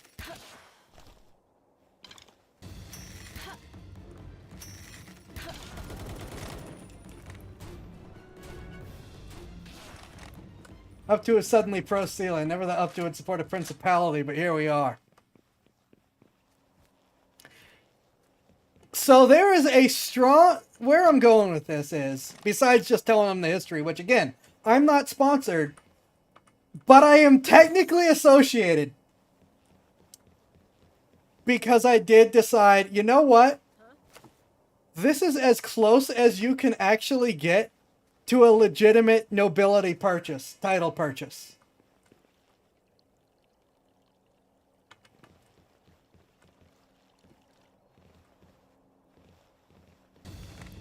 I am not arguing that this isn't just absolutely insane. It is. But here we are. The UK government has lost multiple court cases to them.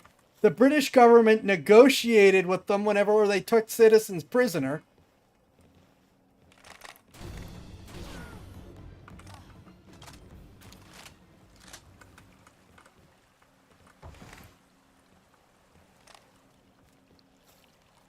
So yeah, I decided to buy back some semblance of my family's nobility the only way I can.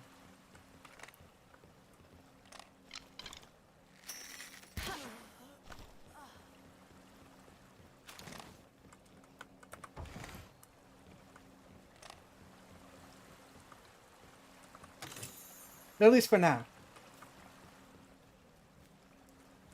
So I am a Lord of Sealand.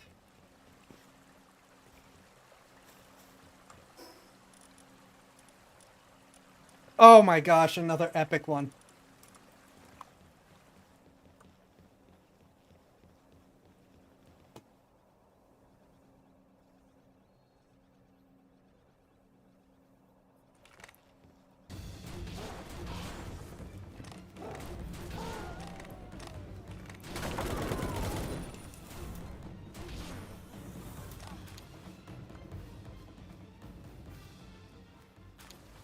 Yes, yes. These towers are good. These towers are good loot. I need to go back to drop off again. Now, Sealand is registered with the Four Ocean charity for pollution cleaning. However, I do feel it would be remiss for me to not point out that Four Ocean has some iffiness behind it itself.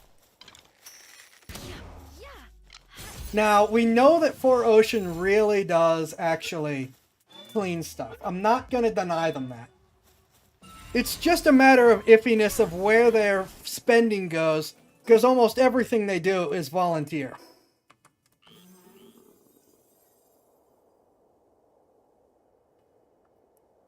So we know that they do actually clean stuff out of the ocean. We just don't know where they spend the money. So, and also, even though every purchase through Sealand goes to them, which, again, we can't say they do nothing. Well, no, Sealand is not Four Ocean. But Sealand contributes to Four Ocean with every purchase. The rest of it, yes, does go to upkeep. But because of that, even though Four Ocean is associated with them, I just feel like I just want to make sure people understand there's that iffiness there.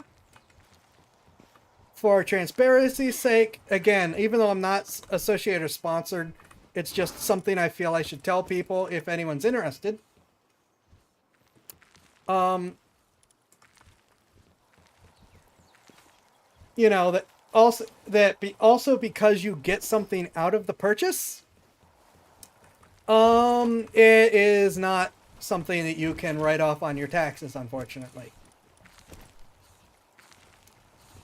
Where's the merchant? Because, and a lot of places don't tell you this, but if you buy something in order to donate to a charity, you don't get to write it off on your taxes.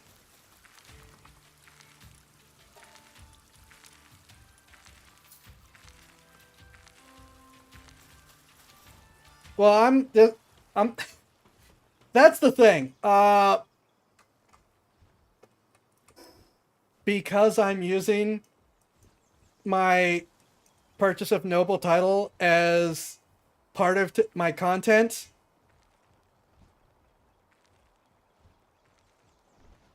tax write-off.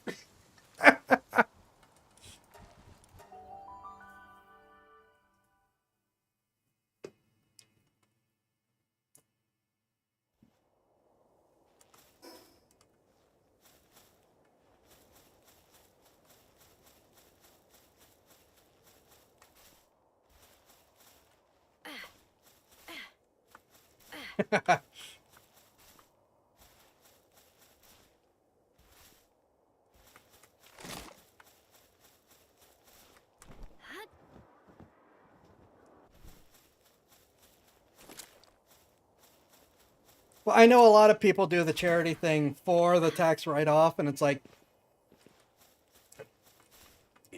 the Sealand stuff is associated with the charity. You are getting something for your purchase. It is not a tax write-off.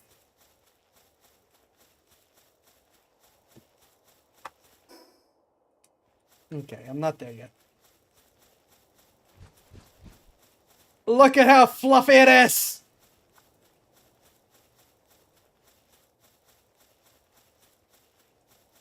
Thank you for rejoining again, Loom Kitty.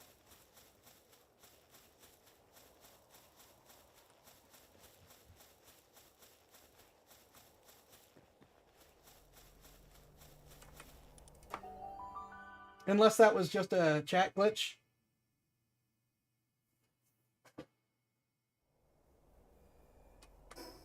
Okay. Now we got a boss right here. Wait, are you the boss? You can't be the boss.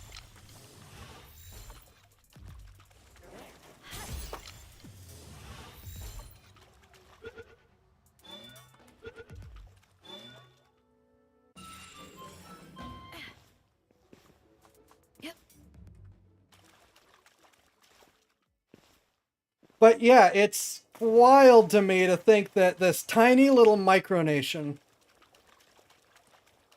could arguably be selling actual legitimate titles purely on the basis of some of the most insane sequence events in modern history.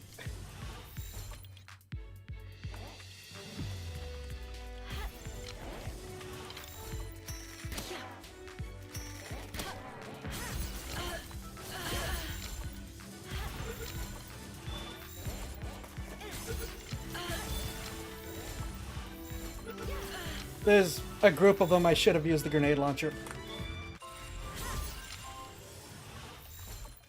As long as aren't considered compromised by having dual citizenship or in power.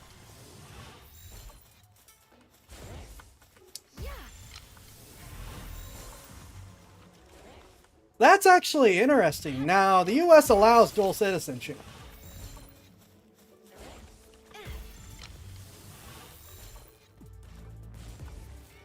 But it'd be interesting to see how that works.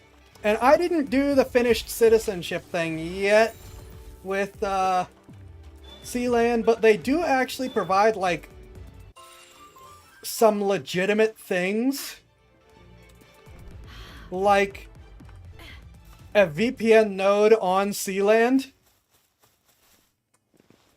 Which is kind of like, hold on, wait. That's actually useful. That's like legitimately a good reason to do that.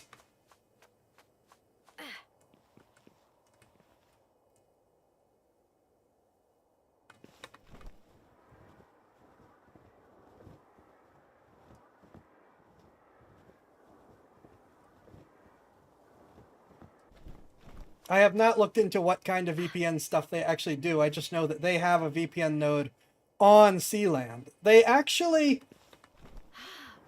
I don't know if they still do it. I know that they did hosted gambling sites and stuff, which, again, are of the... A lot of countries are unhappy about that, but they can do it because they won the freaking lawsuits. You know, cruise ships do the same thing. That's why you get a lot of gambling cruises, because it's like, nope, gambling is illegal here, so that you just get on the ship and you go outside the zone of control and you gamble there.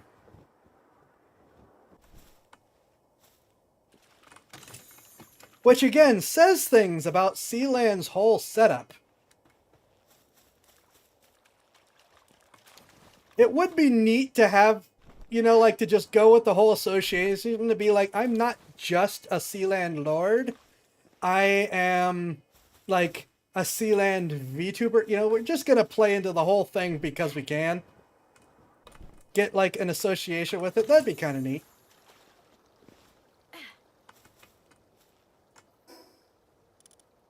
We're just going to keep gathering these until we have a gold shotgun. I need to actually pause to look at this instead of quickly check it.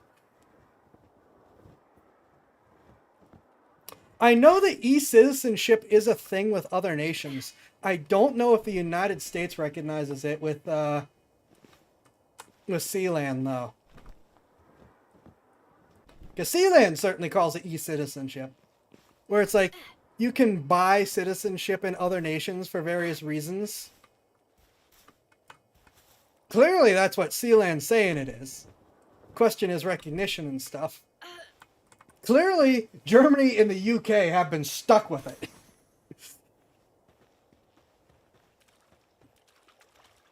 I still can't believe Sealand won an armed conflict, though. That's just mind-boggling.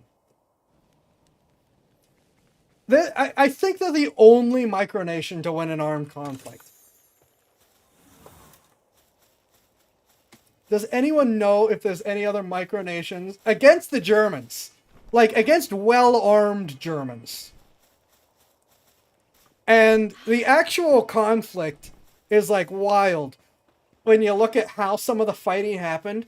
Because, like, the current prince at the time's son, so also a prince, technically, because how things work with noble titles is weird.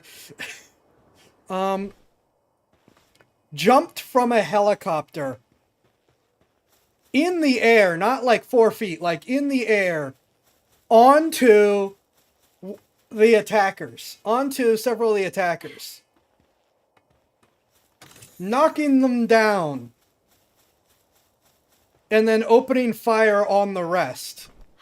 Like out of an action movie. This is a real thing that happened. He jumped from a helicopter in flight onto the attackers. Started shooting. Didn't hit anything. But the attackers are like, oh no, these people are insane. We're out of here. We're done. That's it. Guns down, hands up.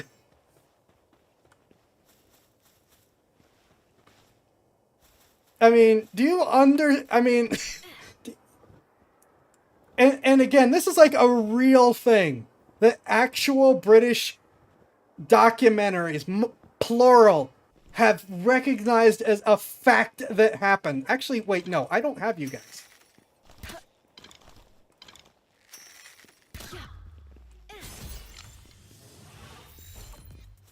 Missed everything. Yeah, though, I mean, there could be an argument that the initial burst wasn't trying to kill people. I don't know. But just the fact that he jumped from a flying helicopter onto a group of people's heads, landing on them, using them as cushioning so he didn't break his leg.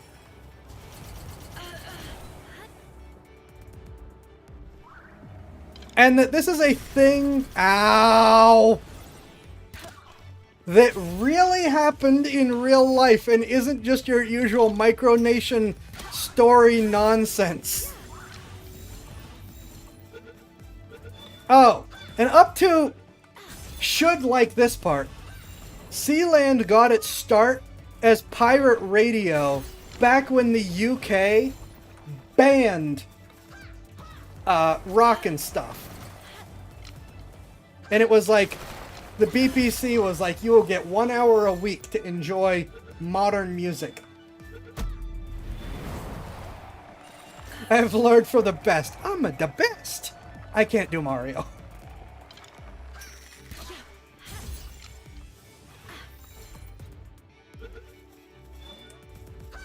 So yeah, it's like, because for those who don't know, the BBC has a monopoly on the radio and the TV and all that stuff in the UK.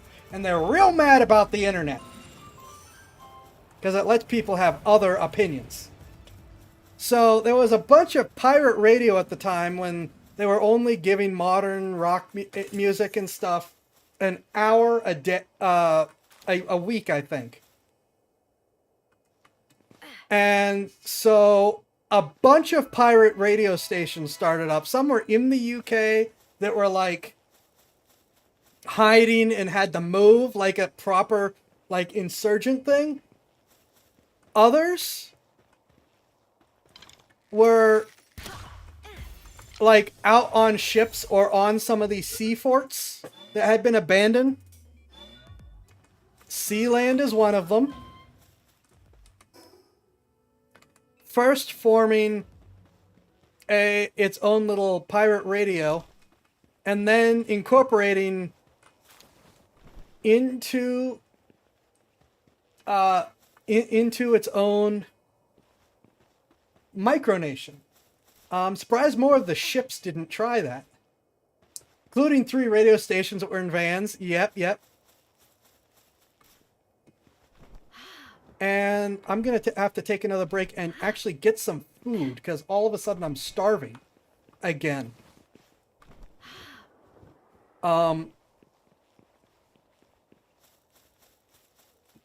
Yeah, the history of Sealand is wild. It's like a real story of a family sitting there fighting and getting their own independence.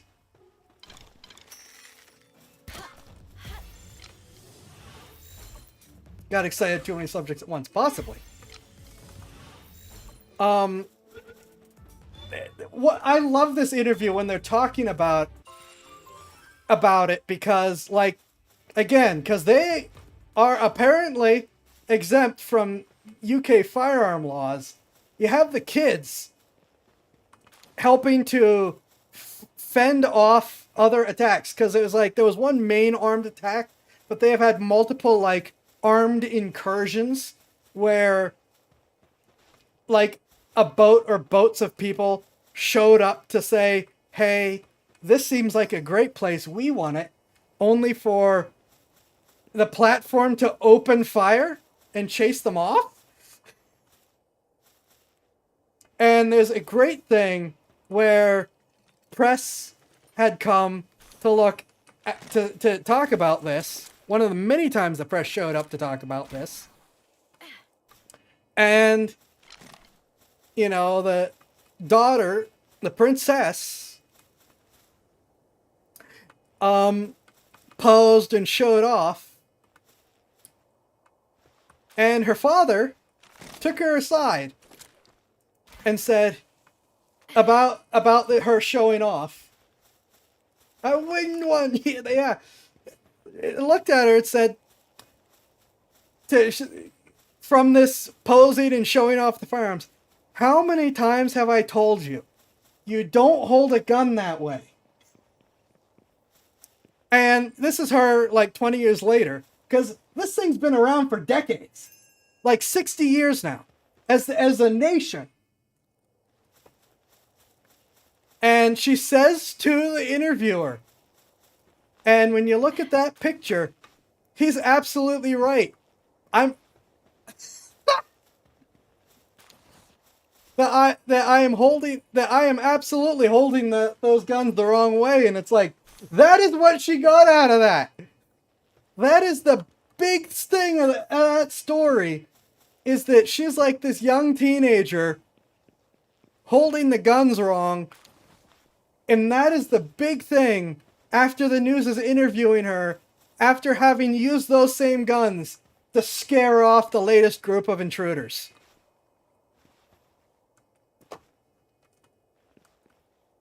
Look, it's insane. I understand that micronations get a bad rap. You have to respect these people that do this, because it is some of the craziest personal wins for all of these people. Not just the one person whose idea it was, the whole family and their supporters. Some of the absolute most bonkers wins in the world for them to get away with this. And have this victory. You gotta respect them. Which is another reason why I said, if I'm gonna do this, I'm gonna do it with these people. Well, that's the thing. You could call it redneck until you look at what it is, and it's like, they're doing this by the book. Closest up to confined to a micronation other than Sealand at war is in World War II, Andorra was used by the French resistance to smuggle guns to fight evil mustache man. Yeah. Like, I know that I have like a micronation in the state that's relatively close-ish.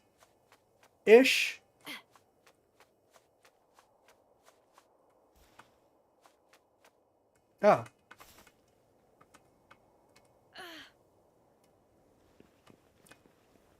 But it's just like, it's like the I forget what it's called. It's like the stereotypical micronation, what on earth are you people doing type scenario. Rednecks can do things by the book very thoroughly, malicious compliance. Okay, that's fair. And then Luxembourg, which is a small nation, but now a micronation being used by the Soviets to manufacture guns to send to Algeria to fight off the French. Technically, Luxembourg is also still a nation. You know, it's still like a city that is its own nation. So there is that too.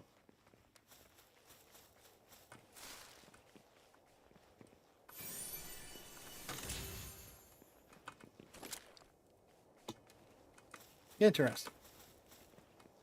But yeah, there's like a person's ranch that's a micronation somewhere around here that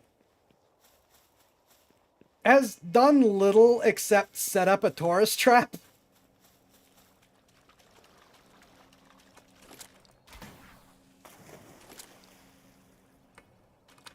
I'm just gonna fly out. Oh, I didn't think of that, but I'm already out, so I'm not gonna worry about it. Actually, I'm gonna fly back for another item drop and take another short break, get some badly needed food, and then we will continue. I'm gonna quickly steal some eggs. The electric pigeons don't care. Oh no! The electric pigeons care! Oh no! The electric pigeons care!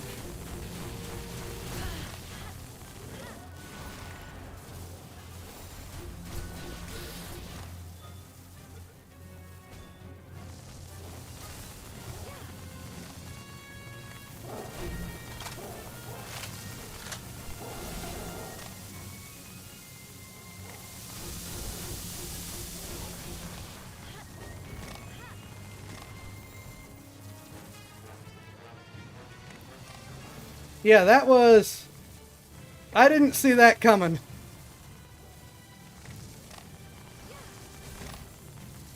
I'd like to get the boss if I can, but I don't know where it disappeared to. Because I don't think I caught it.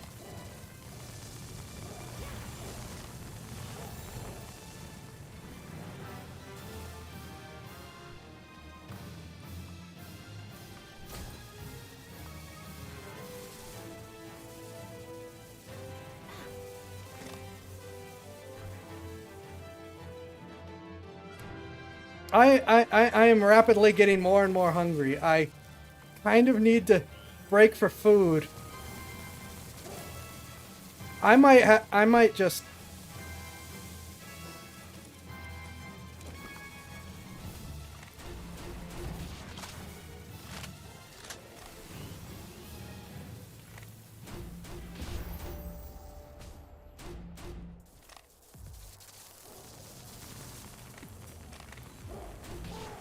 out of necessity. I'm sorry I like the fat birds, but I don't want to just run away.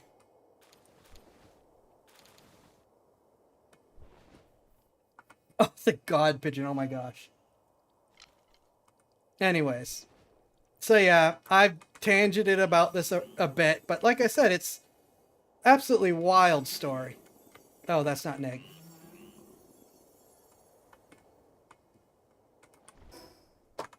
That is an egg.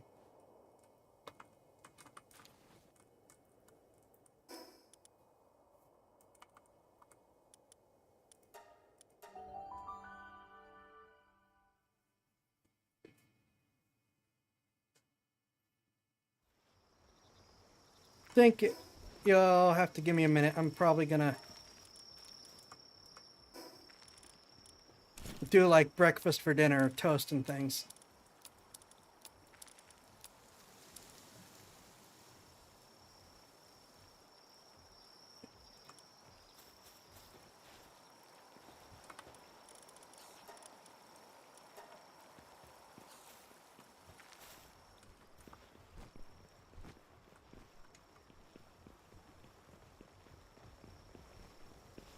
I'm gonna get this stuff set.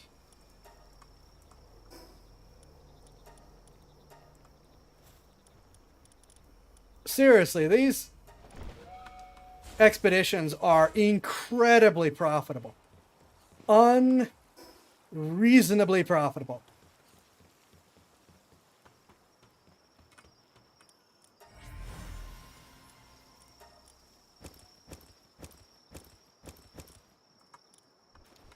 Alright, I will find the merchant afterwards. I will be right back again. See you guys shortly.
I return with food.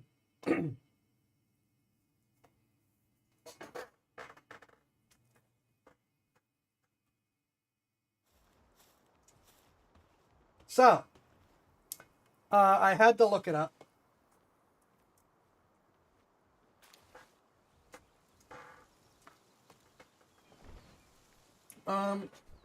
Just a bowl of knockoff Rice Krispies. Because regular Rice Krispies have gluten in them, and I'm allergic to that. I think they are. Well, anyways, I know this one doesn't. So, while I had a quick look, the micronation that I am thinking of is the Kingdom of Malosia, which is just a ranch out in Nevada. And it is everything you normally think of when you think of a micronation. It's just a normal property that someone stuck one of those little lift-it gates out front, and a bunch of Halloween booths to represent different functions, quote unquote. And the guy walks around in his yard in a Spirit Halloween Fidel Castro costume.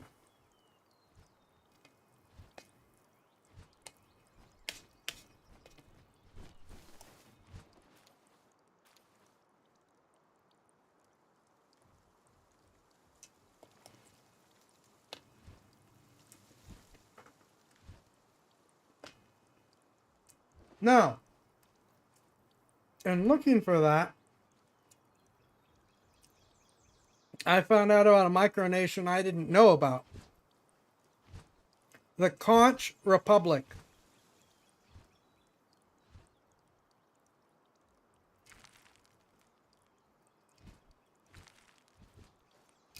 When the city of Key West seceded from Florida, which never rescinded that secession.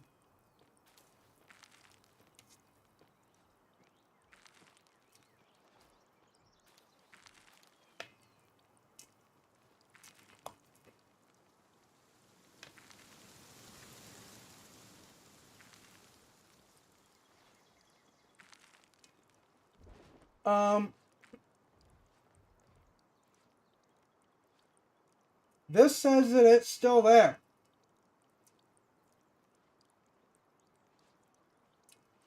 Oh, they surrendered to the United States.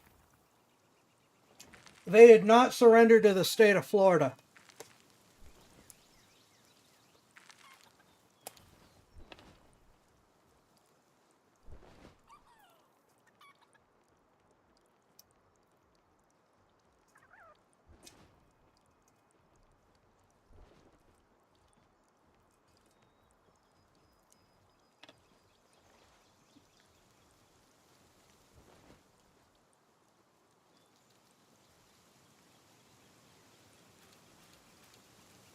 They still celebrate Independence Day every April 23rd.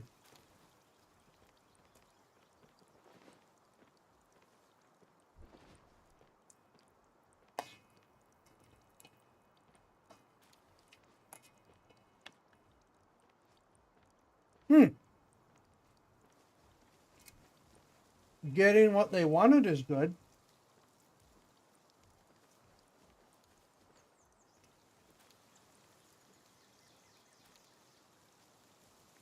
We like that.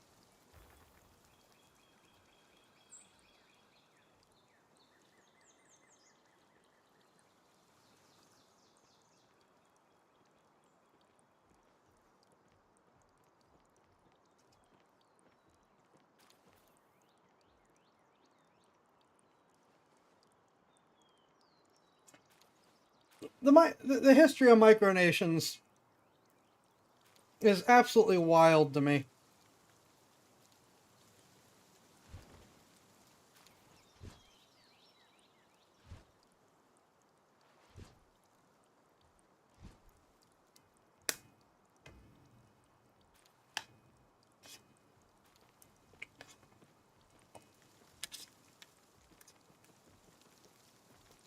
A lot of them are just, you know, some person that decides, oh, I'm going to be my own nation and doesn't do a whole lot.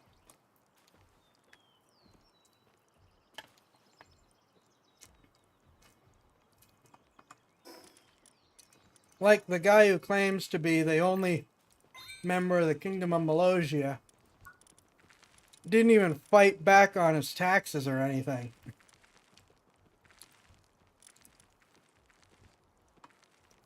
It's like all he did was call them economic aid to the United States, which,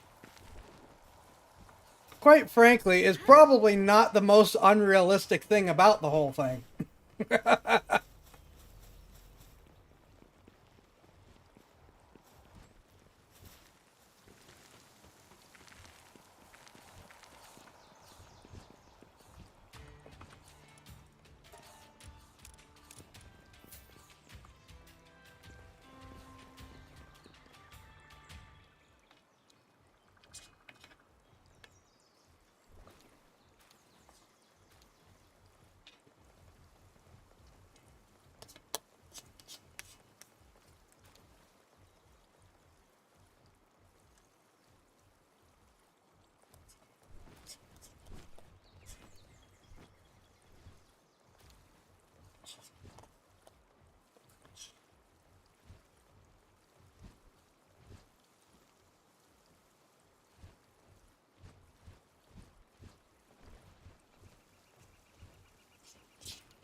Okay. We did here. We did all of these, I believe, so we need to head over here now. Government starts to select becoming governable. You know, governments hate it, but quite frankly, that's worked a remarkable number of times.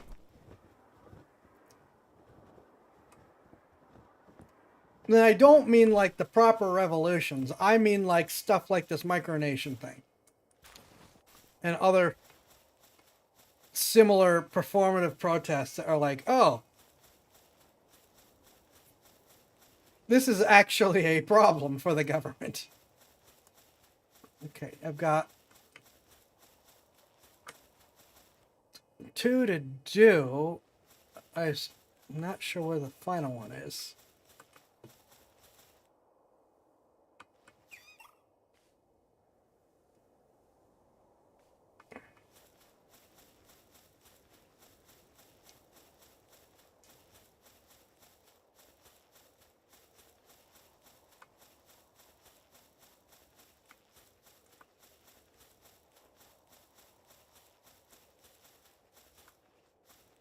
I don't think my glider is going to last that. Oh.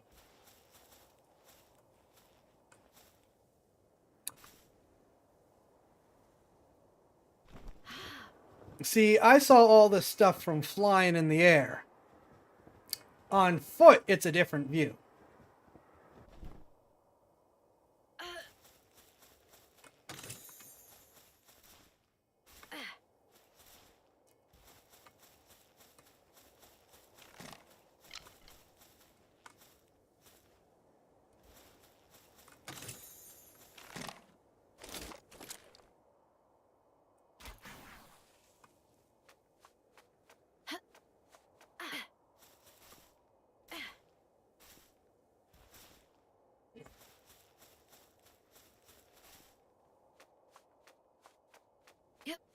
Up till you can't carry two. Oof! Yeah, that's harsh. That one stings.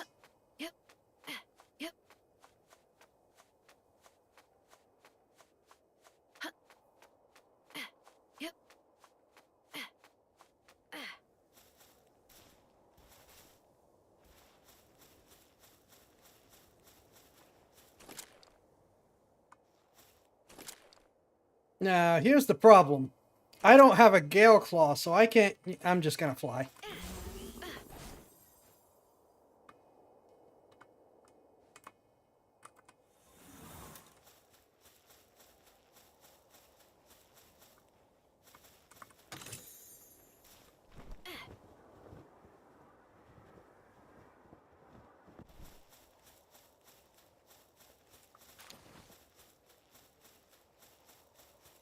It would... I would do it if I had Gale Claw with me.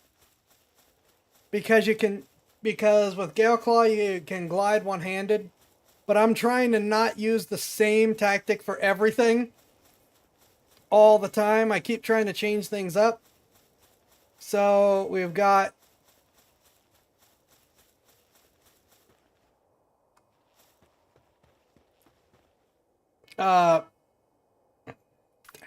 Celeray Lux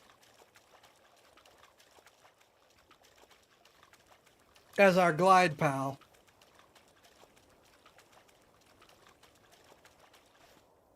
So yeah, this guy used to be on the other side of the volcano, but they added this and he found a new place to be.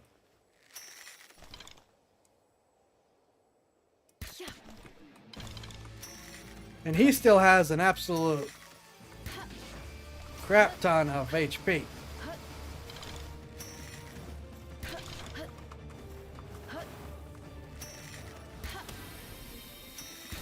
Admittedly, not having him be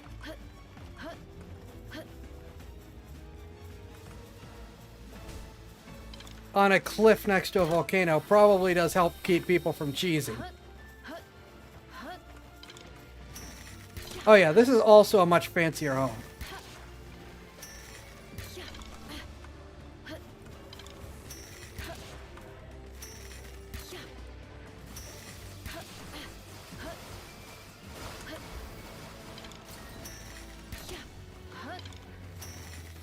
They also appear to have tamed and toned down the charge attacks, which keeps him from flying off an edge.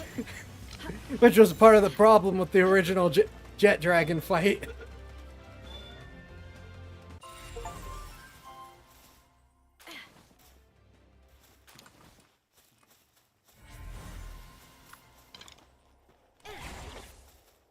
We now have the legendary Jet Dragon, which I just have the ability to make and do not have the resources to make, and I don't even know where to get the ingot still.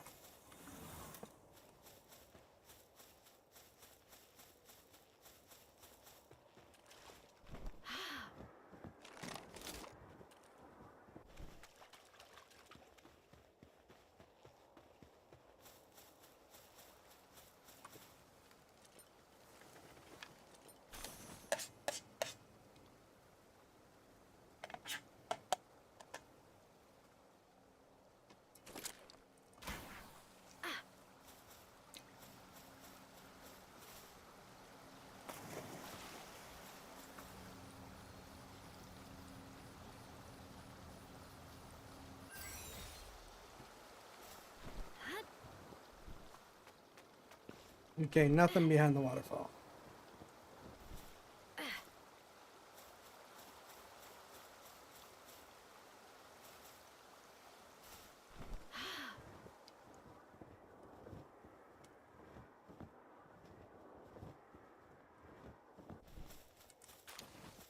All right, now number 6 is... Oh. Okay. Oh, now I see it.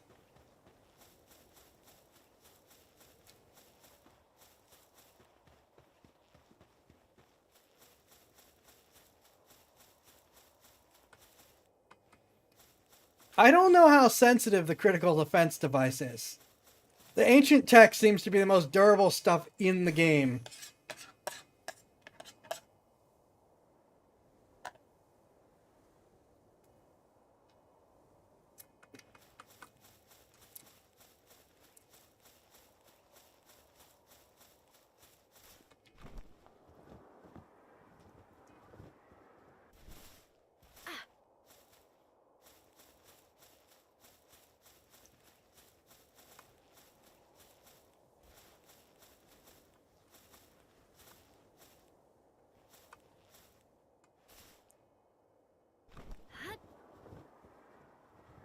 I could land on the roof, but I'm not going to.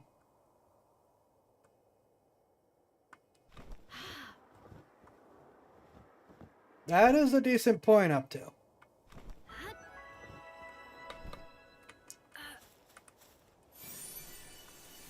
Given it's ancient, these islands could have still been on the ground when it was built and put there.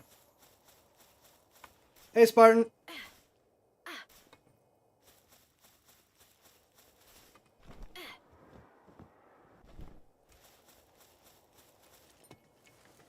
Spartan, you missed all the excitement.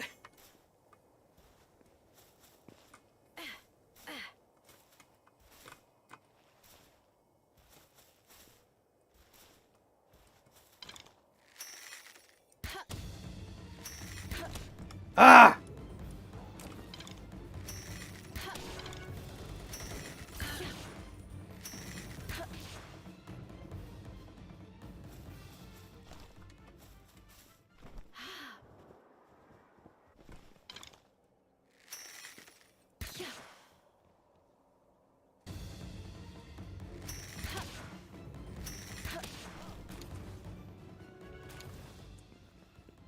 No raid bosses. Palworld was just exploring. But you missed me losing my mind at air conditioning. And the absolute insanity that is me becoming a noble of a micronation that might actually be a legitimate nation.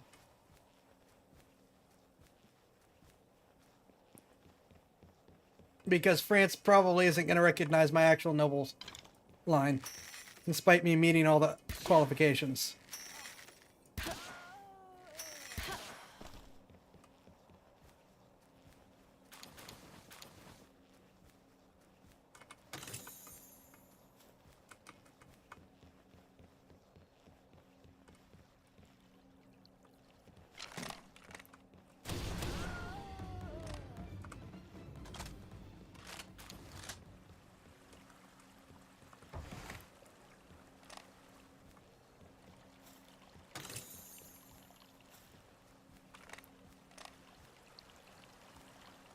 I should be checking these.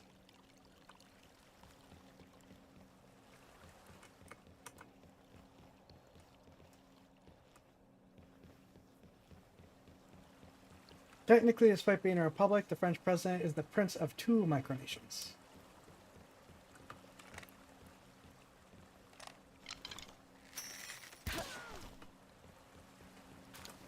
Fun!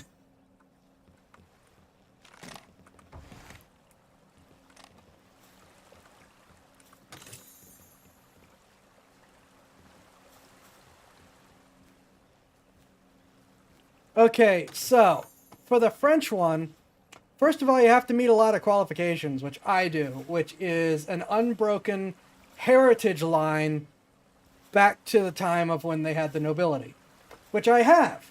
The problem is the Capets, who overthrew the kingdom, the royal line that ennobled my family, took away my family's nobility because they didn't like us. So, even though I meet the legal qualifications with an unbroken heritage line,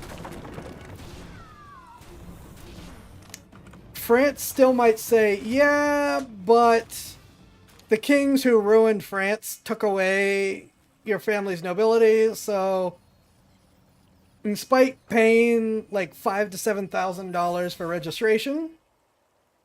Ooh.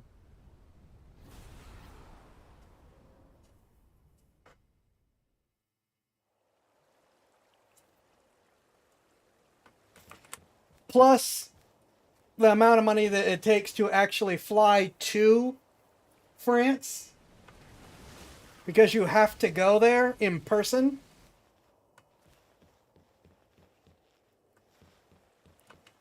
They'd probably just say no. Yeah, I have a lot of legitimate reasons to not like the Capets. The Capets are the ones that owed all the money to the Knights Templar and then got them declared heretics because they didn't want to pay the money back. Just as one of the many examples of them being awful. Alright, do I want to fly up there or do I want to explore and find a way up there?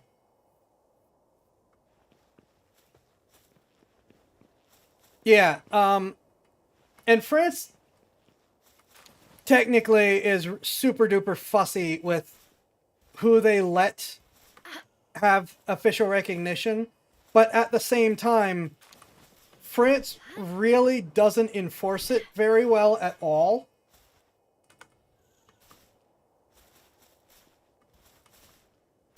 So where my connection is like 2 generations, maybe 1 generation before William the Conqueror is where my family split is with the Dukes of Normandy. Of the House Normandy. And so we still have various Normandy-related territorial claims. Though I'm still super duper low on the line, assuming the other family lines are alive, which is a question. We lost track of a fair number of them. If all the lines are alive, I'm not counting the British family's own claims. I'm like 49th in line for the Duke of Normandy itself. However, not counting the British family. The British royal family, because yeah, it's that part of the family. I'm, of the known people, I'm like number 8.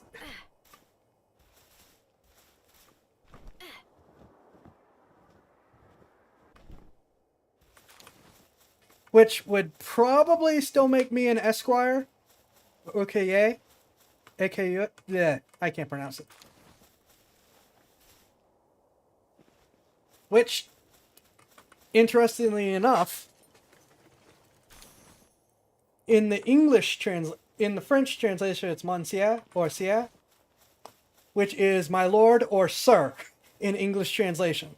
And I find that very amusing because I've gone on multiple rants about how only the British and only their knights were ever sirs in real life. And then it's like, nope, the French did it. They just didn't do it with the word. They did it with the French word.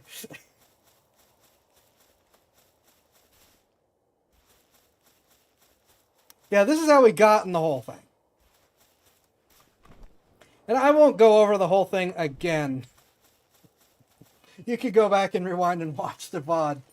But the short version is that I decided to, for my birthday, do something stupid and purchase nobility on the Principality of Sealand, which is a micronation off the coast of England, that may actually qualify as a real nation. Because it's won an armed conflict, been recognized by 2 nations, and lost multiple attempts for England to legally say, no, you're ours.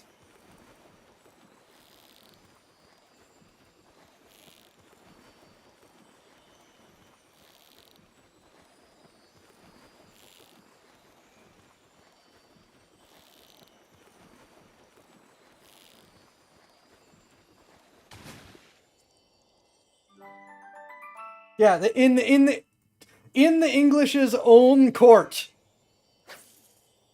which is where it gets really weird, given the current reputation the court has for just doing whatever the Crown or the Prime Minister tells it to do.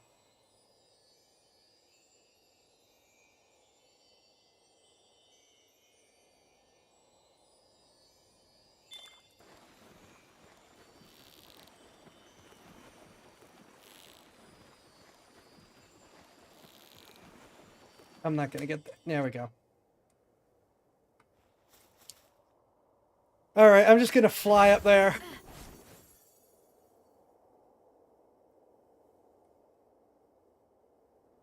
There was a teleporter somewhere to get there, but I don't remember where it is, and I'm not worrying about it.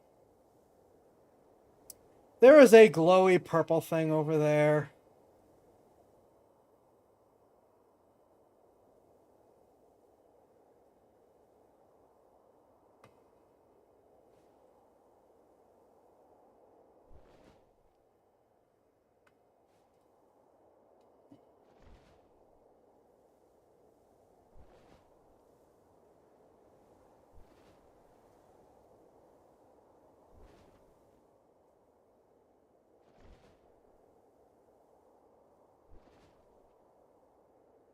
Yeah, so now I am a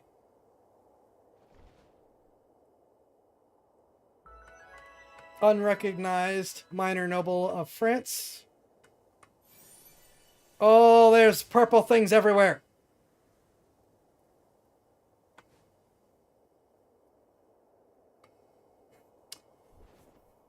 And a technically recognized minor noble of Sealand? Again, very iffy.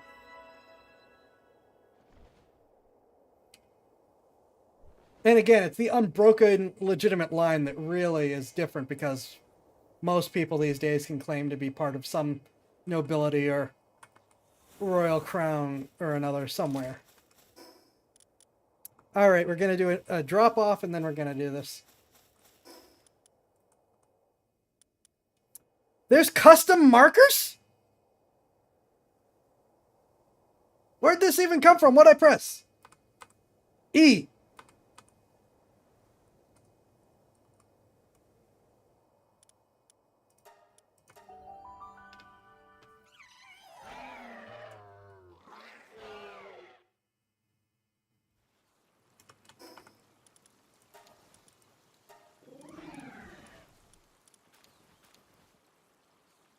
Ooh.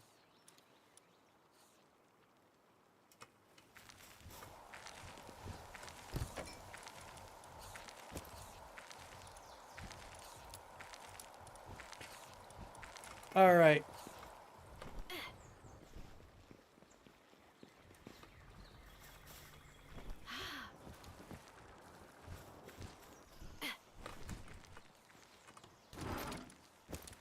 Away you go.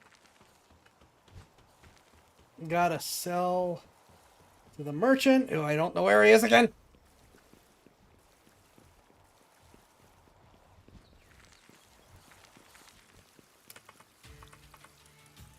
This is always the first place I look. He's never there, and then he's there when I come back. Good grief.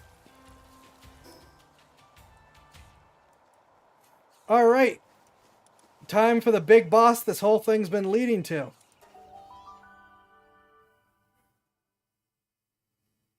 Why not just assign him to a location? Because I do still want him to, like, do useful things.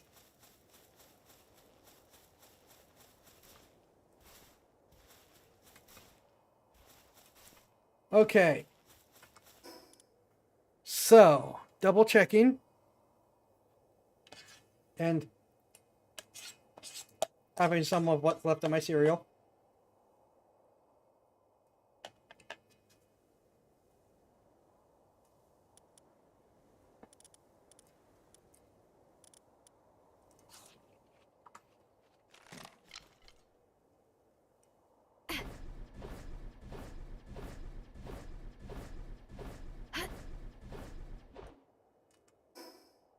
Okay, Terra Prisma is set.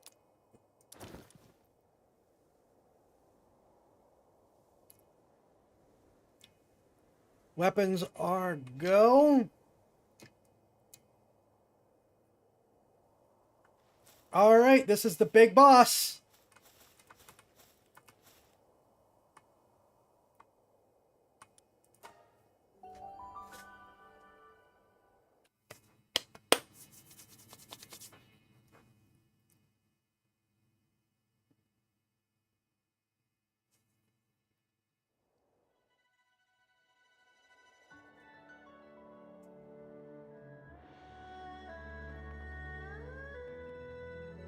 They're all waifus.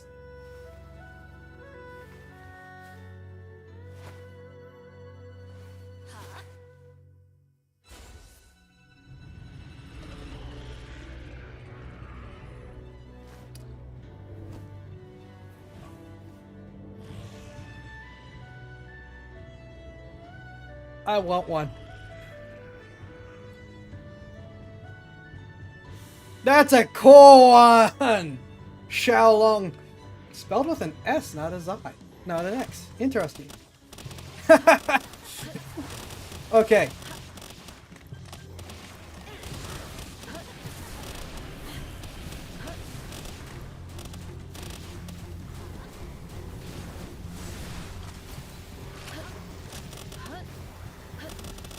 I keep forgetting to turn that off.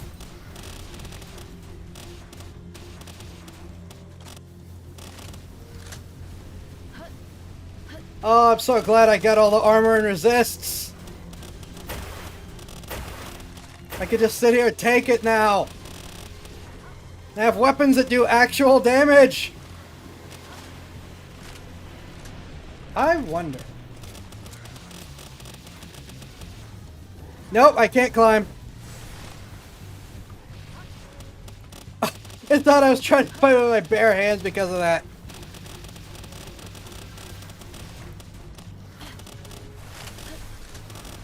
Ooh, ooh, oh, this is when we fight at the, okay.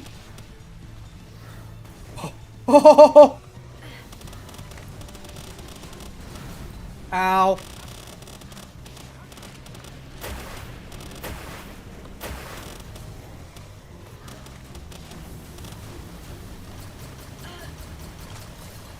Ow. Oh, that's not good.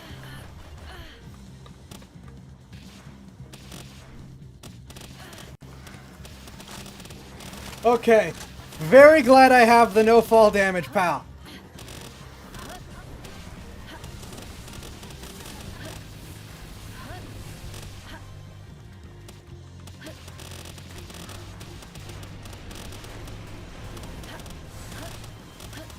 Ho ho.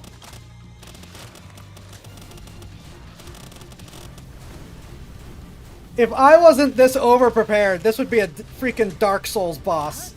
It's still epic and awesome. Ho!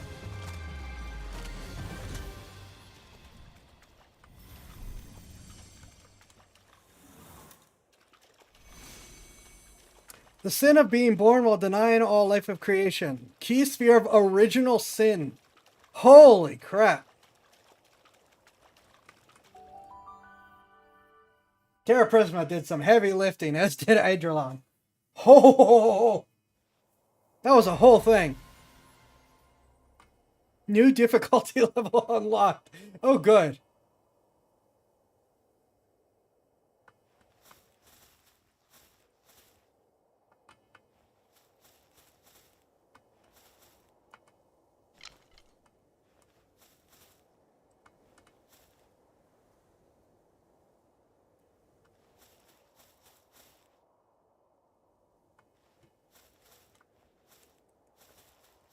Okay, yeah, that just because because we all know you want to see Zoe at level 80. Oh. That was look, that was fairly quick because of my over preparing. That doesn't make it any less cool or epic, and I can tell if I wasn't this prepared and this ready to fight her, that would have been just flat out Dark Souls. And it was still epic.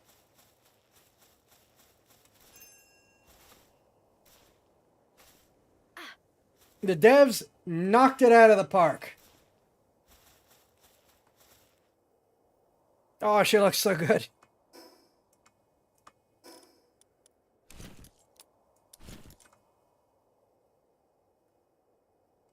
Now, can you go back to and actually talk to other? Yep. Ah, there you are. You put up a hell of a fight. How long has it been since I found someone who could actually put me to the test? It's been so long. Our battle had me practically tingling with excitement. Tell me, what's your name?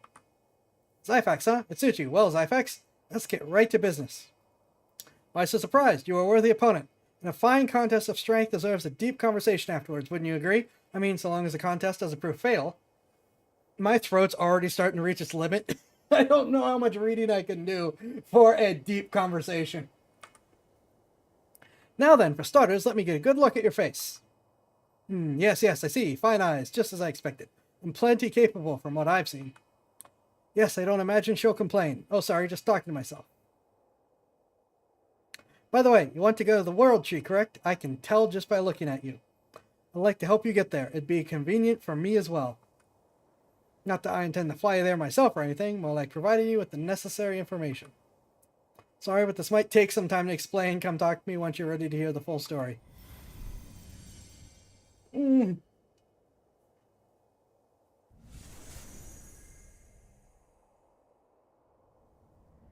My throat.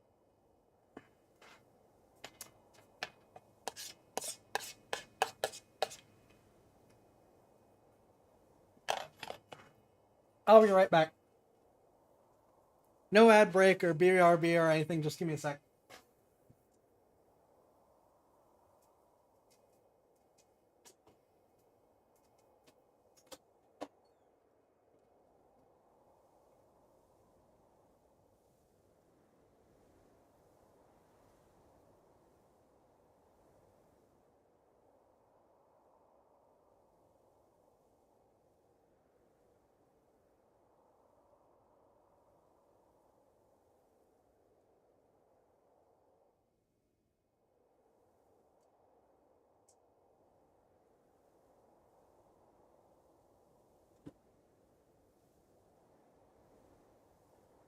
Need more to drink. My poor throat.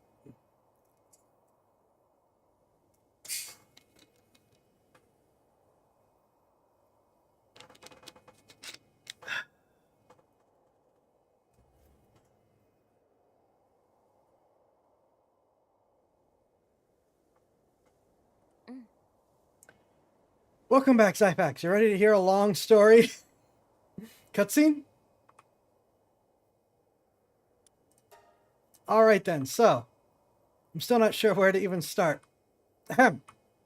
As I said before, I'd like you to reach the World Tree. I'll start by explaining why. Seeing as you've come this far, Xaifax, you must have seen a great deal of the islands. You probably realized by now that just like in any other place, there are always light and dark sides to the human endeavors here. Some coexist, some dominate, some pillage, some lose themselves in their ideologies, and some operate in secret to hold sway over others. But from my perspective, those are all to be expected. It's not a matter of good or evil so much as people being people. However, there's a great evil enveloping this land, an undying motive awakening from an internal slumber, seeking to manipulate all living things, all things, dead, living and dead, to consume the islands. No, the very world itself. It rests within the abyss of the World Tree. The Calamity. Ganon? Or Jane? By now, you must have at least heard some rumors about an unprecedented disaster that once struck the islands. I assure you that it's no mere legend or fairy tale. Some millennia ago, the most advanced civilization ever on this planet was wiped out overnight. It was brought on by a world-devouring white dragon and a lone researcher. Of course, the people stood in opposition, but they proved no match against such a malevolent force. The civilization fell to ruin. They were still able to seal away the calamity within the depths of the World Tree. However, this wasn't enough to put a complete stop to the dragon's devastation. Even now, it continues to drain the life essence of the World Tree. You could say that the World Tree is the heart of this land. The energy it generates and sends through its roots to the farthest corners of the islands are vital to the survival of all life here. It is especially true of pals with their strong bonds to the World Tree. It's caused some to fall into extremely agitated states and start rampaging. You must have seen them on your way here. Should the dragon completely drain the World Tree of its energy and grow powerful enough to destroy the seal, it would mean the end of this world. Xaifax, you must reach the core of the World Tree before that monster fully awakens and somehow find a way to put an end to it once and for all. I know you have what it takes. I've never seen your face like that before. Guess all this information must be overwhelming. How would you know? We've had two conversations and a fight. I know it's a grandiose request, but you don't need to worry. I told you I'd help, right? If push comes to shove, well, I'm prepared to get involved as well. So, straight to the World Tree is what I'd like to say, but its entrance is blocked by a special barrier. It was set up after the calamity was sealed to keep out any unwanted trespassers. However, there's a way to open the barrier and guide you to the World Tree. Penthalis. It's the last survivor of a seafaring tribe dedicated to protecting the island. I've got to do this fight. You'll first have to prove your strength to it. Once it recognizes your capabilities, it should open the path for you to reach the World Tree. How do I know that? Because of an old promise. You'll need to prove yourself to fulfill that promise, though. I'll tell you where Penthalis is, but you won't be able to meet it through ordinary means. I imagine it's going to be a bit of a trial, actually. Okay, you best be off, Xaifax. If anyone can put a stop to the calamity, it's you. I mean, we already have the flute. I know I have take spirit. No, that rocket launch, that rocking grenade launcher. Dark and light and human effort. The pal of justice is killing humans on sight. Pretty sure it was all dark. Actually, thinking about dark and light, I found something that we haven't done yet. So, before we go do the Panthalis fight,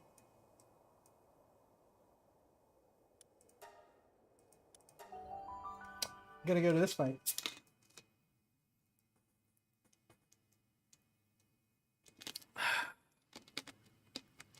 I found this like 2 weeks ago when I was wandering around the desert. It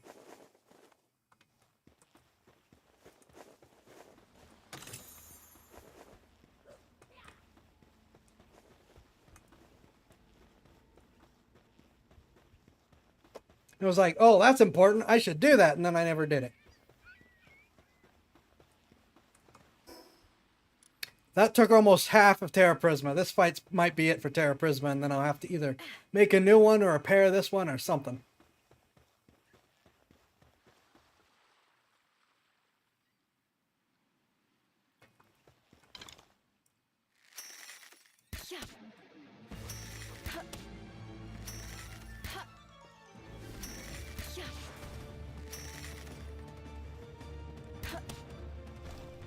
Is your... There we go.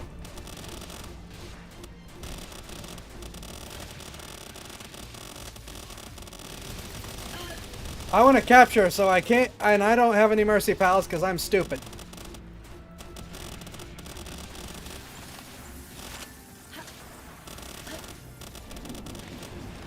Ow.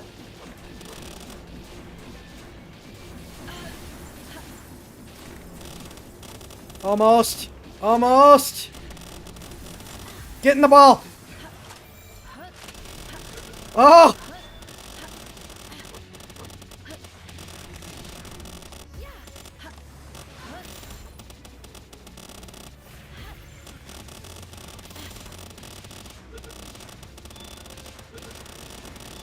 Okay.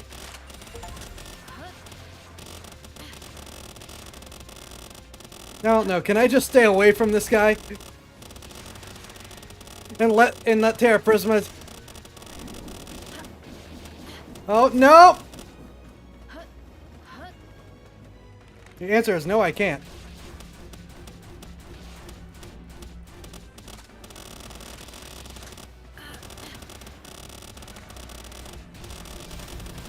Ow. Ow. Oh!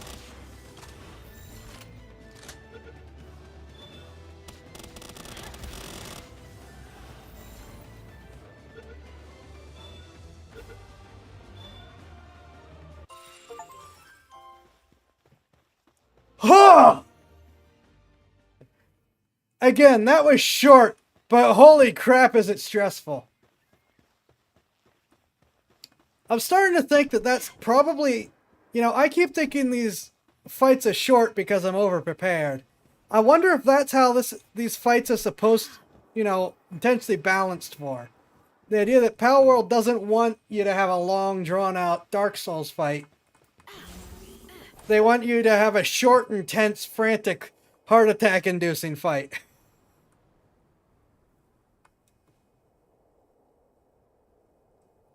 And I never captured these two in the early access. I actually don't remember if I found them in the early access. I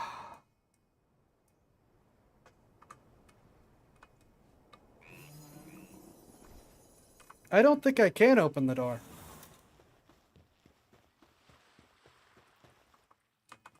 Oh yeah, that's definitely the better game design strategy, I think. Instead of making you spend 40 minutes on one round of a fight, just be like, no, the fight's gonna give you white hair, but you're not gonna spend forever on it.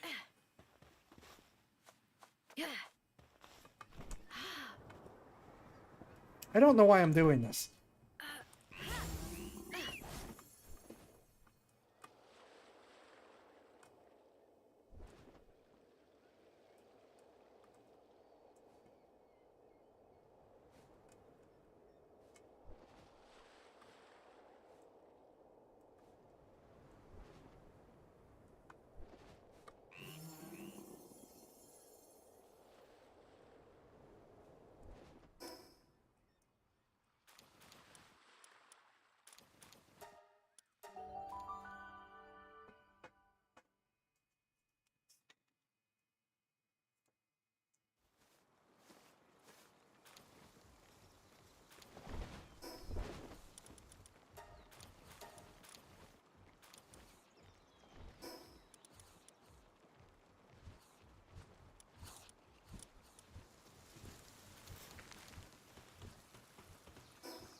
Okay, yeah. Gonna need to repair Terra Prisma.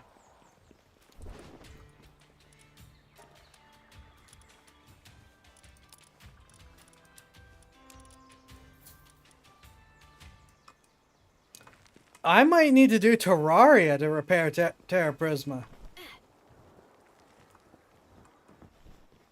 I don't know if I have enough ingots.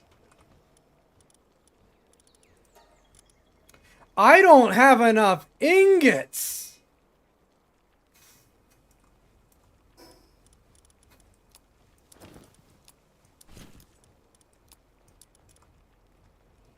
We're gonna have to pit stop at Terraria. You're right. We've got pals to read. You're right.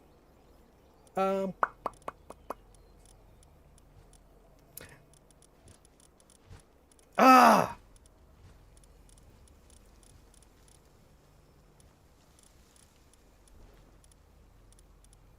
These empty ones are ones I haven't even seen yet. Darn it.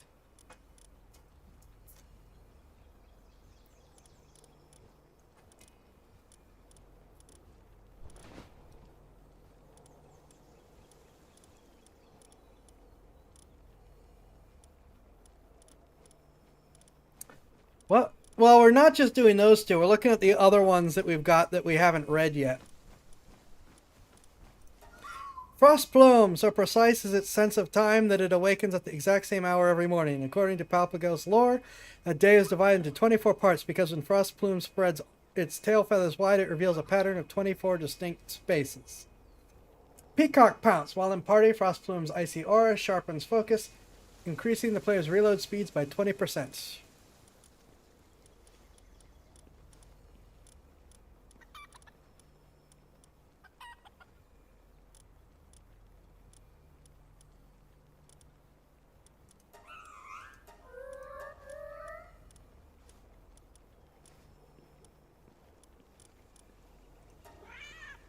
Valentale. In older paintings, it is depicted as much smaller than it is today. For reasons unknown, various parts of its body have begun to elongate rapidly in recent years, and it is predicted to reach nearly 10 times its current size within the next century.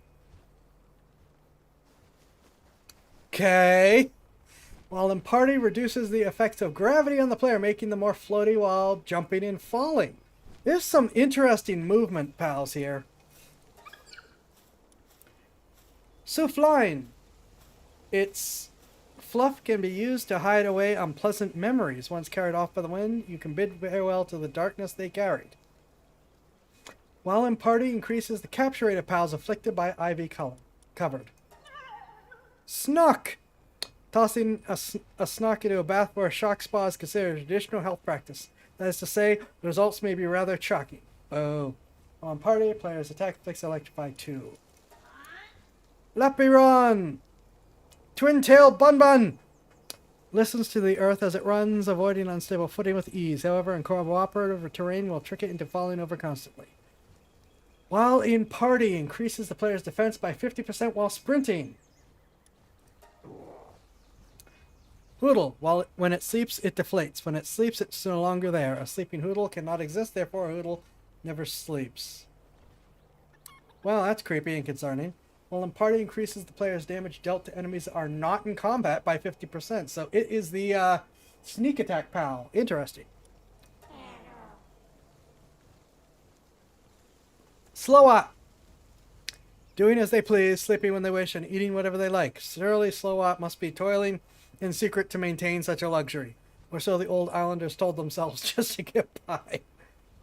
While in party, when the enemy attacks an enemy affected with Electrify, enemy discharges electricity, dealing damage equal to 40% of the player's attack damage to nearby enemies.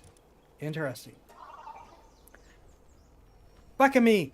It lives entirely for the thrill of the scare, but is utterly unfrightening. As most cannot help but indulge it with a little feigned surprise for its cuteness, Bakami now leaves a trail of smiles in its wake. That's cute. While in party, attacking enemies afflicted with poison reduces their attack by 40%. Does not stack. I don't know where I even saw this thing. The Pure. It uses the long flowing fur on its hands to attract attention, always making the utmost care to keep them maintained. Highly sensitive to dirt and meticulous clean. meticulously clean, kicking up dust nearby will invite a very disgusted glare. While in party, reduces the partner's skill cooldowns for other pals. We already read this one. I bred myself these. Eidrillon Ignis, a new pal that was only recently discovered. It trusts nothing and no one. Its temperamental nature leads to constantly venting its rage at the nearest target. Can be ridden as a flying mount. This pal's attack and movement speed increased by 2% or each other dragon or fire pal in your party. I assume 4. So more is judging. Dynamuff, the fat bird! With so little to eat at high altitudes, it will occasionally even feast on its enemy's brains, though it is thought that groups seeking a more dependable food source descended to lower skies, ultimately diverging into Beacon.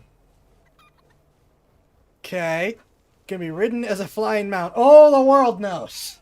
While it base shortens the time it takes to incubate eggs by 20%. Tropica! While some say that it flails around to mimic flowers swaying in the wind and avoid predators, others argue that a crimson flower thrashing violently at high speeds is simply so unsettling that nothing dares approach it. While in party, extends the invincibility period during dodge rolls and dodge steps by 15%.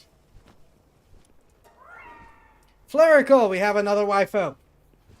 Focuses its mind and reads the future through flame. Should it glimpse an inconvenient destiny, it relentlessly rerolls the prophecy until it gets a favorable result. That is why the future of Flerical is always exceptionally bright.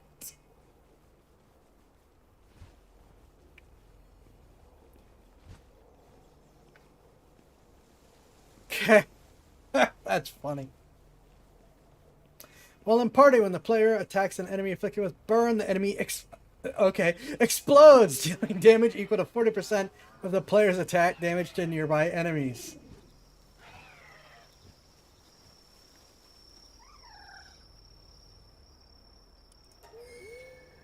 Ophidia! Flerico's just spirit. Hush. Waters where Ophilias dwell are often filled with flowers that mimic its form. Many attempts have been made to directly propagate these blooms. They inevitably wither the moment human hands interfere. Can be ridden. While in party, the player's attacks inflict soak 2. Does not stack.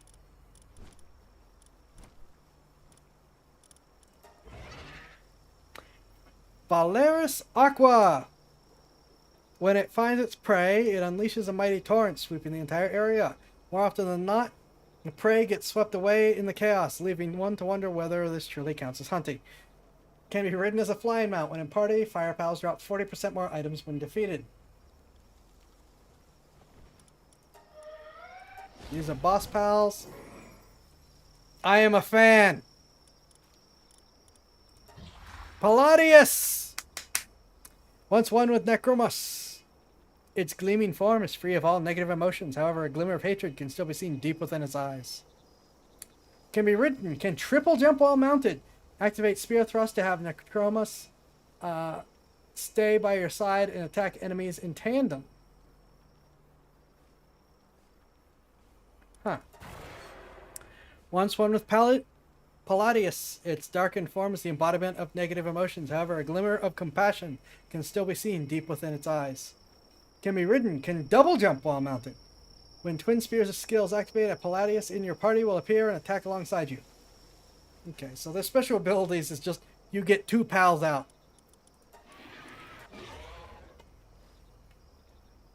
Dragon. Watches over Palpagos Island from high above.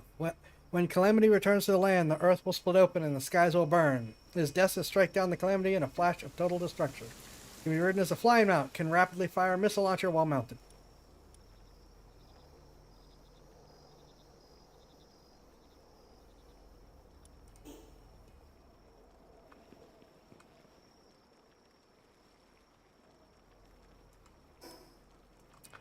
Okay, we need to take a stop at Terraria.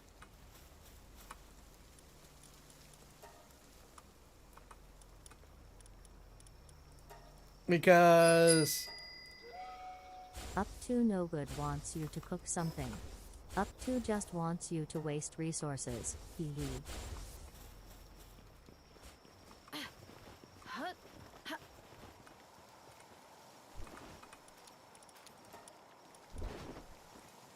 Up to no good says that, but I needed to cook berries.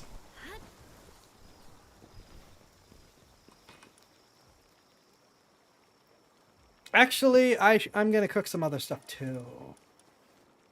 Holy crap, I can make a lot of Mammoth curry, and this stuff's great.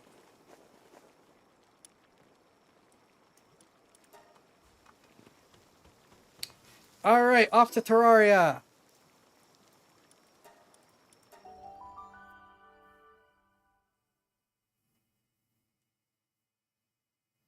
I did indeed read the hee.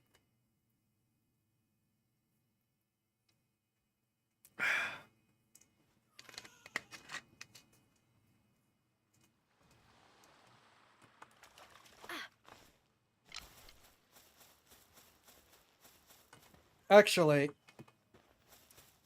if I can, I'm gonna make some more ammo while I do this. That feels important.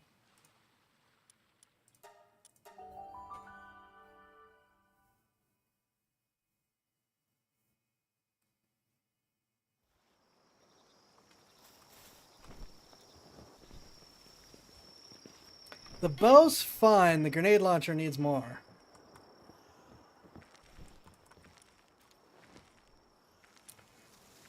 Too bad. I guess I don't have the materials to make grenade launcher ammo. What the?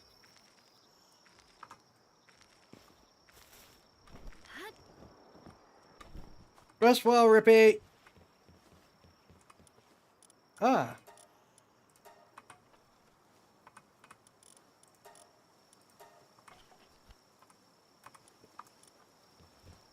You will keep improving.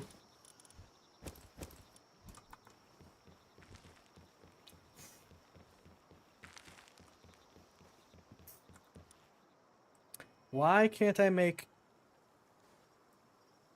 Oh, I can make the shotgun ammo. Why can't I make... Really? Light on gunpowder is not the answer I thought I'd find.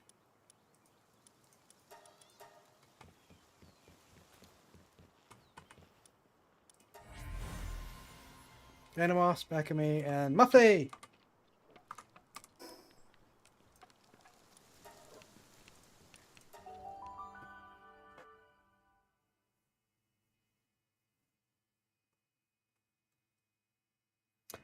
We're probably not fighting the whale tonight. That will have to wait for Sunday. But we know to be excited for Sunday's whale fight.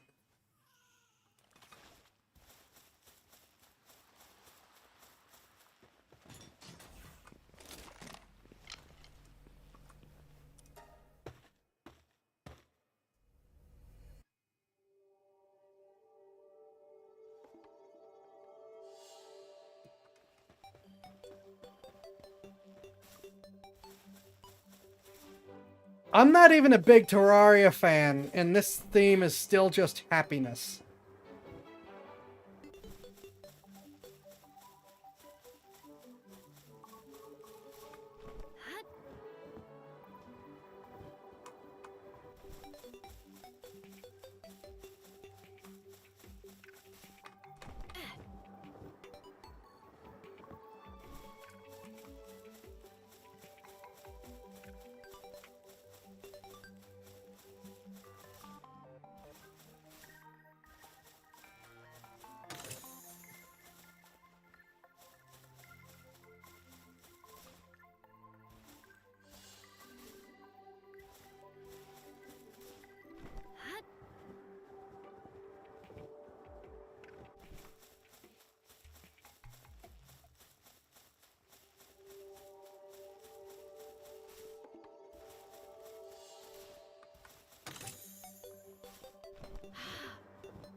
I know that some of the reason why the theme is happiness is Total Biscuit and Jesse Cox's Terraria playthrough, but it's more than that. It's just the emotions that this theme creates for some reason. It's just pleasant. Yep, rip Total Biscuit. He was the real one.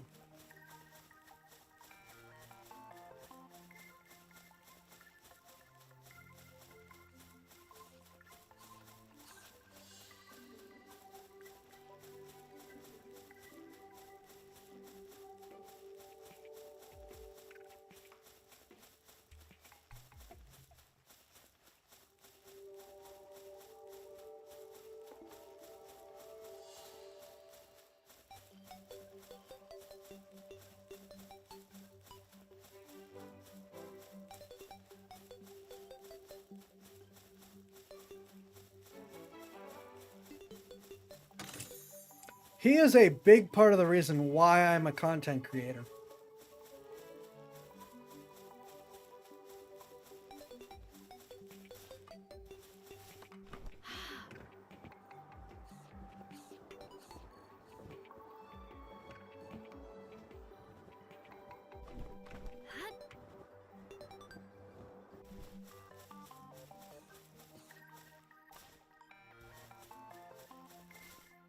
Might need to explain that more sometime. I've sort of hinted at it at times. Okay, this looks like it's the actual way to go. I'm falling back.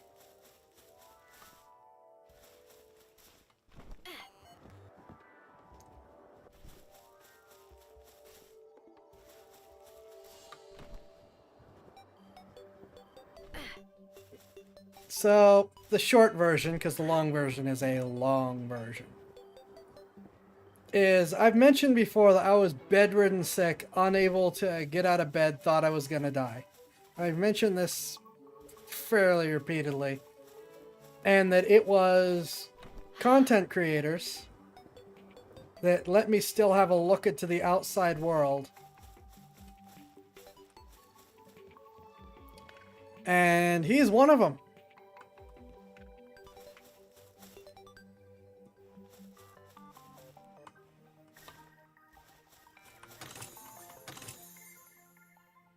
That's Excalibur.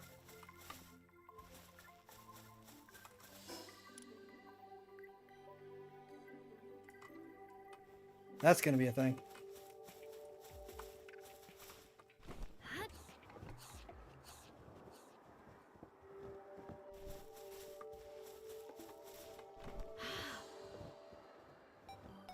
So yeah, that's the super duper short version, kind of relying on the other times I've rambled or mentioned that. Maybe I'll tell the full story at some other time, but that's the short version. At a time when I thought I wasn't going to live. Him and a couple others, Jesse of course is one of them, kept me connected to basically life.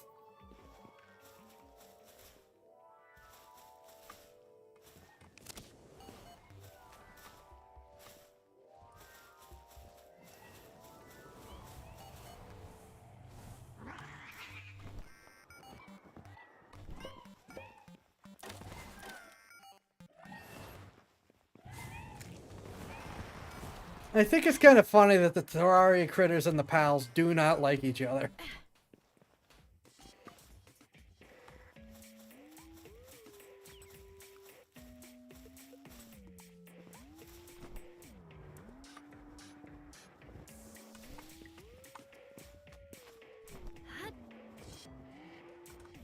I don't know what I'm supposed to do in this place because you can't harvest this.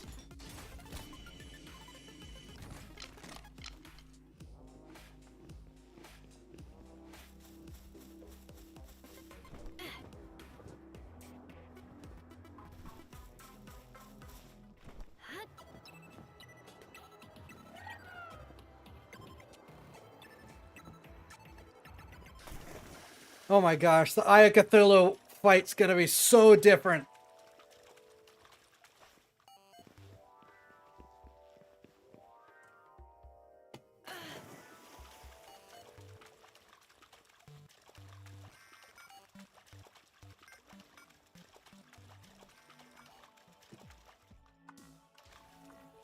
I'm gonna shoot it once and Cthulhu's gonna be like, what is happening?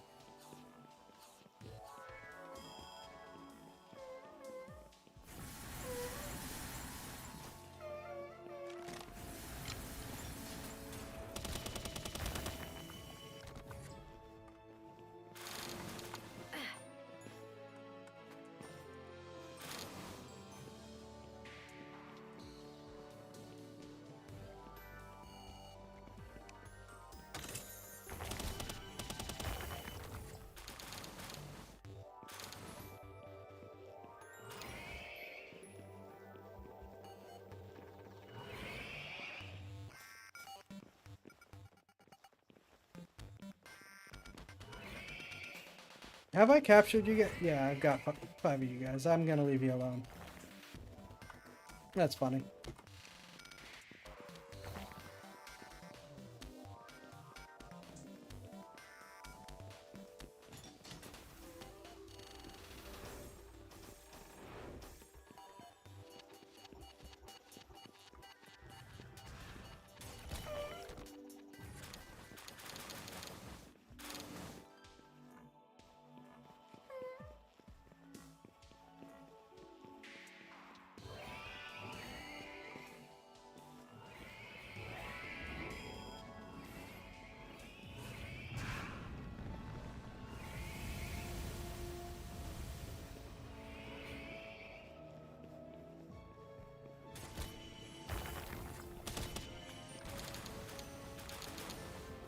I think that's the right way to go, so I'm gonna fall back this way.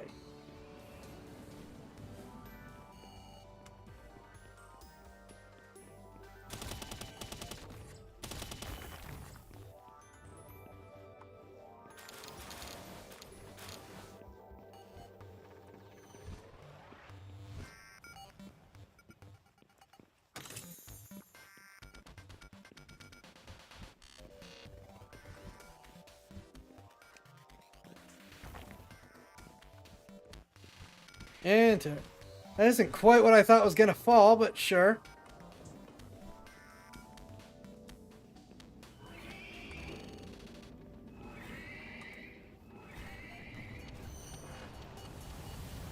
I got nothing against Terraria, but I do like that the pals seem to win these fights as well.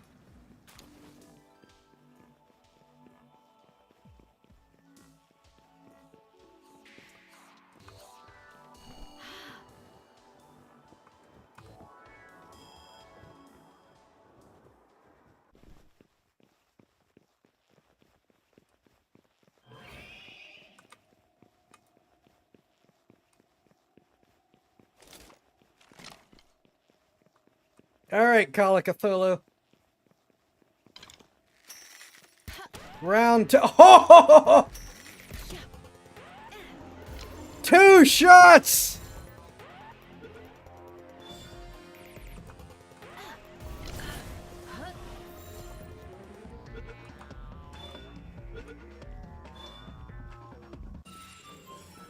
Two shots and 2 balls. Holy crap.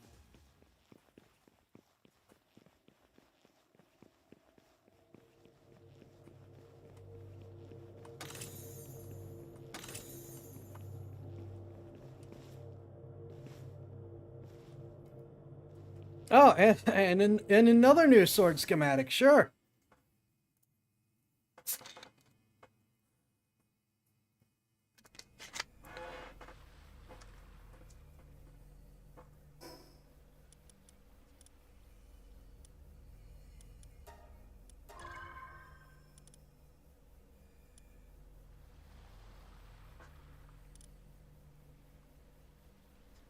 I genuinely don't know if these are better or not. If maybe we're gonna have to do another Terraria run in order to get the materials to make all this stuff.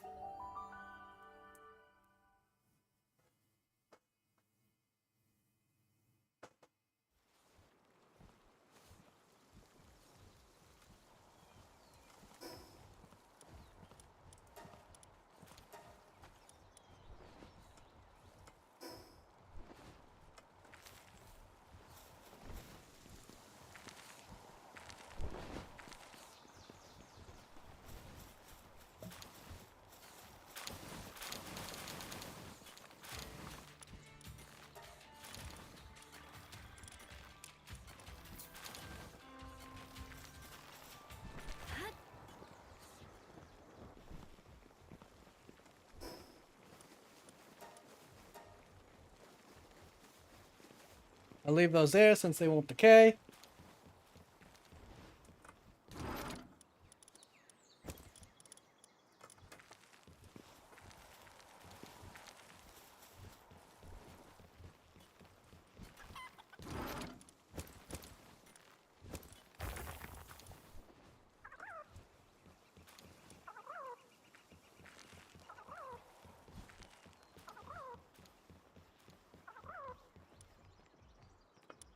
Okay. I can make a better beam sword. It's only better because I don't have the... Well, it's better, period. I just don't have the Excalibur. Okay, so it is not legendary like Meowmere. It does a little bit more damage, which is nowhere near the damage rate that I currently need to do. But it looks like it also is a ranged sword.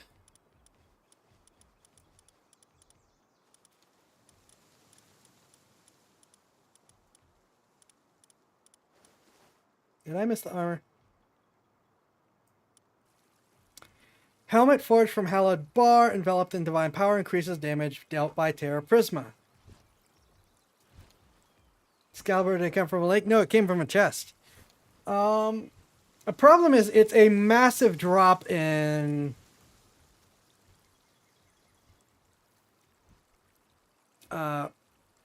defense. Helmet forged by hallowed bar, enveloped in divine power, increases damage dealt by Vortex Beater. Which that was that the Excalibur one? No, that's Tides of Terraria. No, oh, they're both Tides of Terraria. I have no idea what its power is called.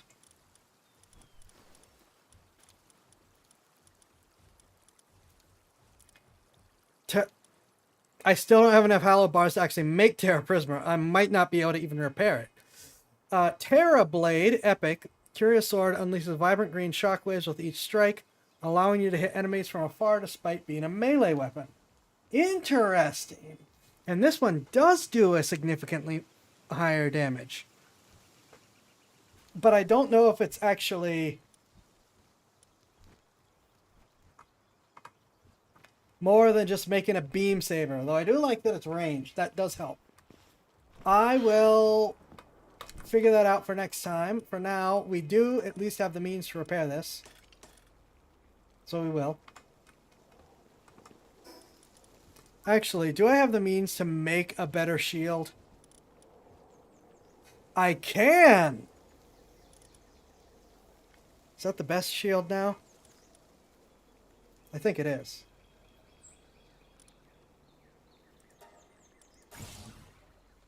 Need more AI cores. But I like that.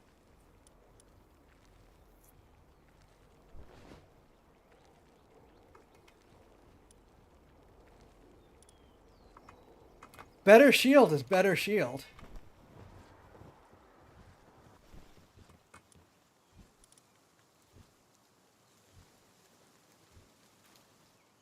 Given our recent couple of fights broke the shield, it seems reasonable to make it.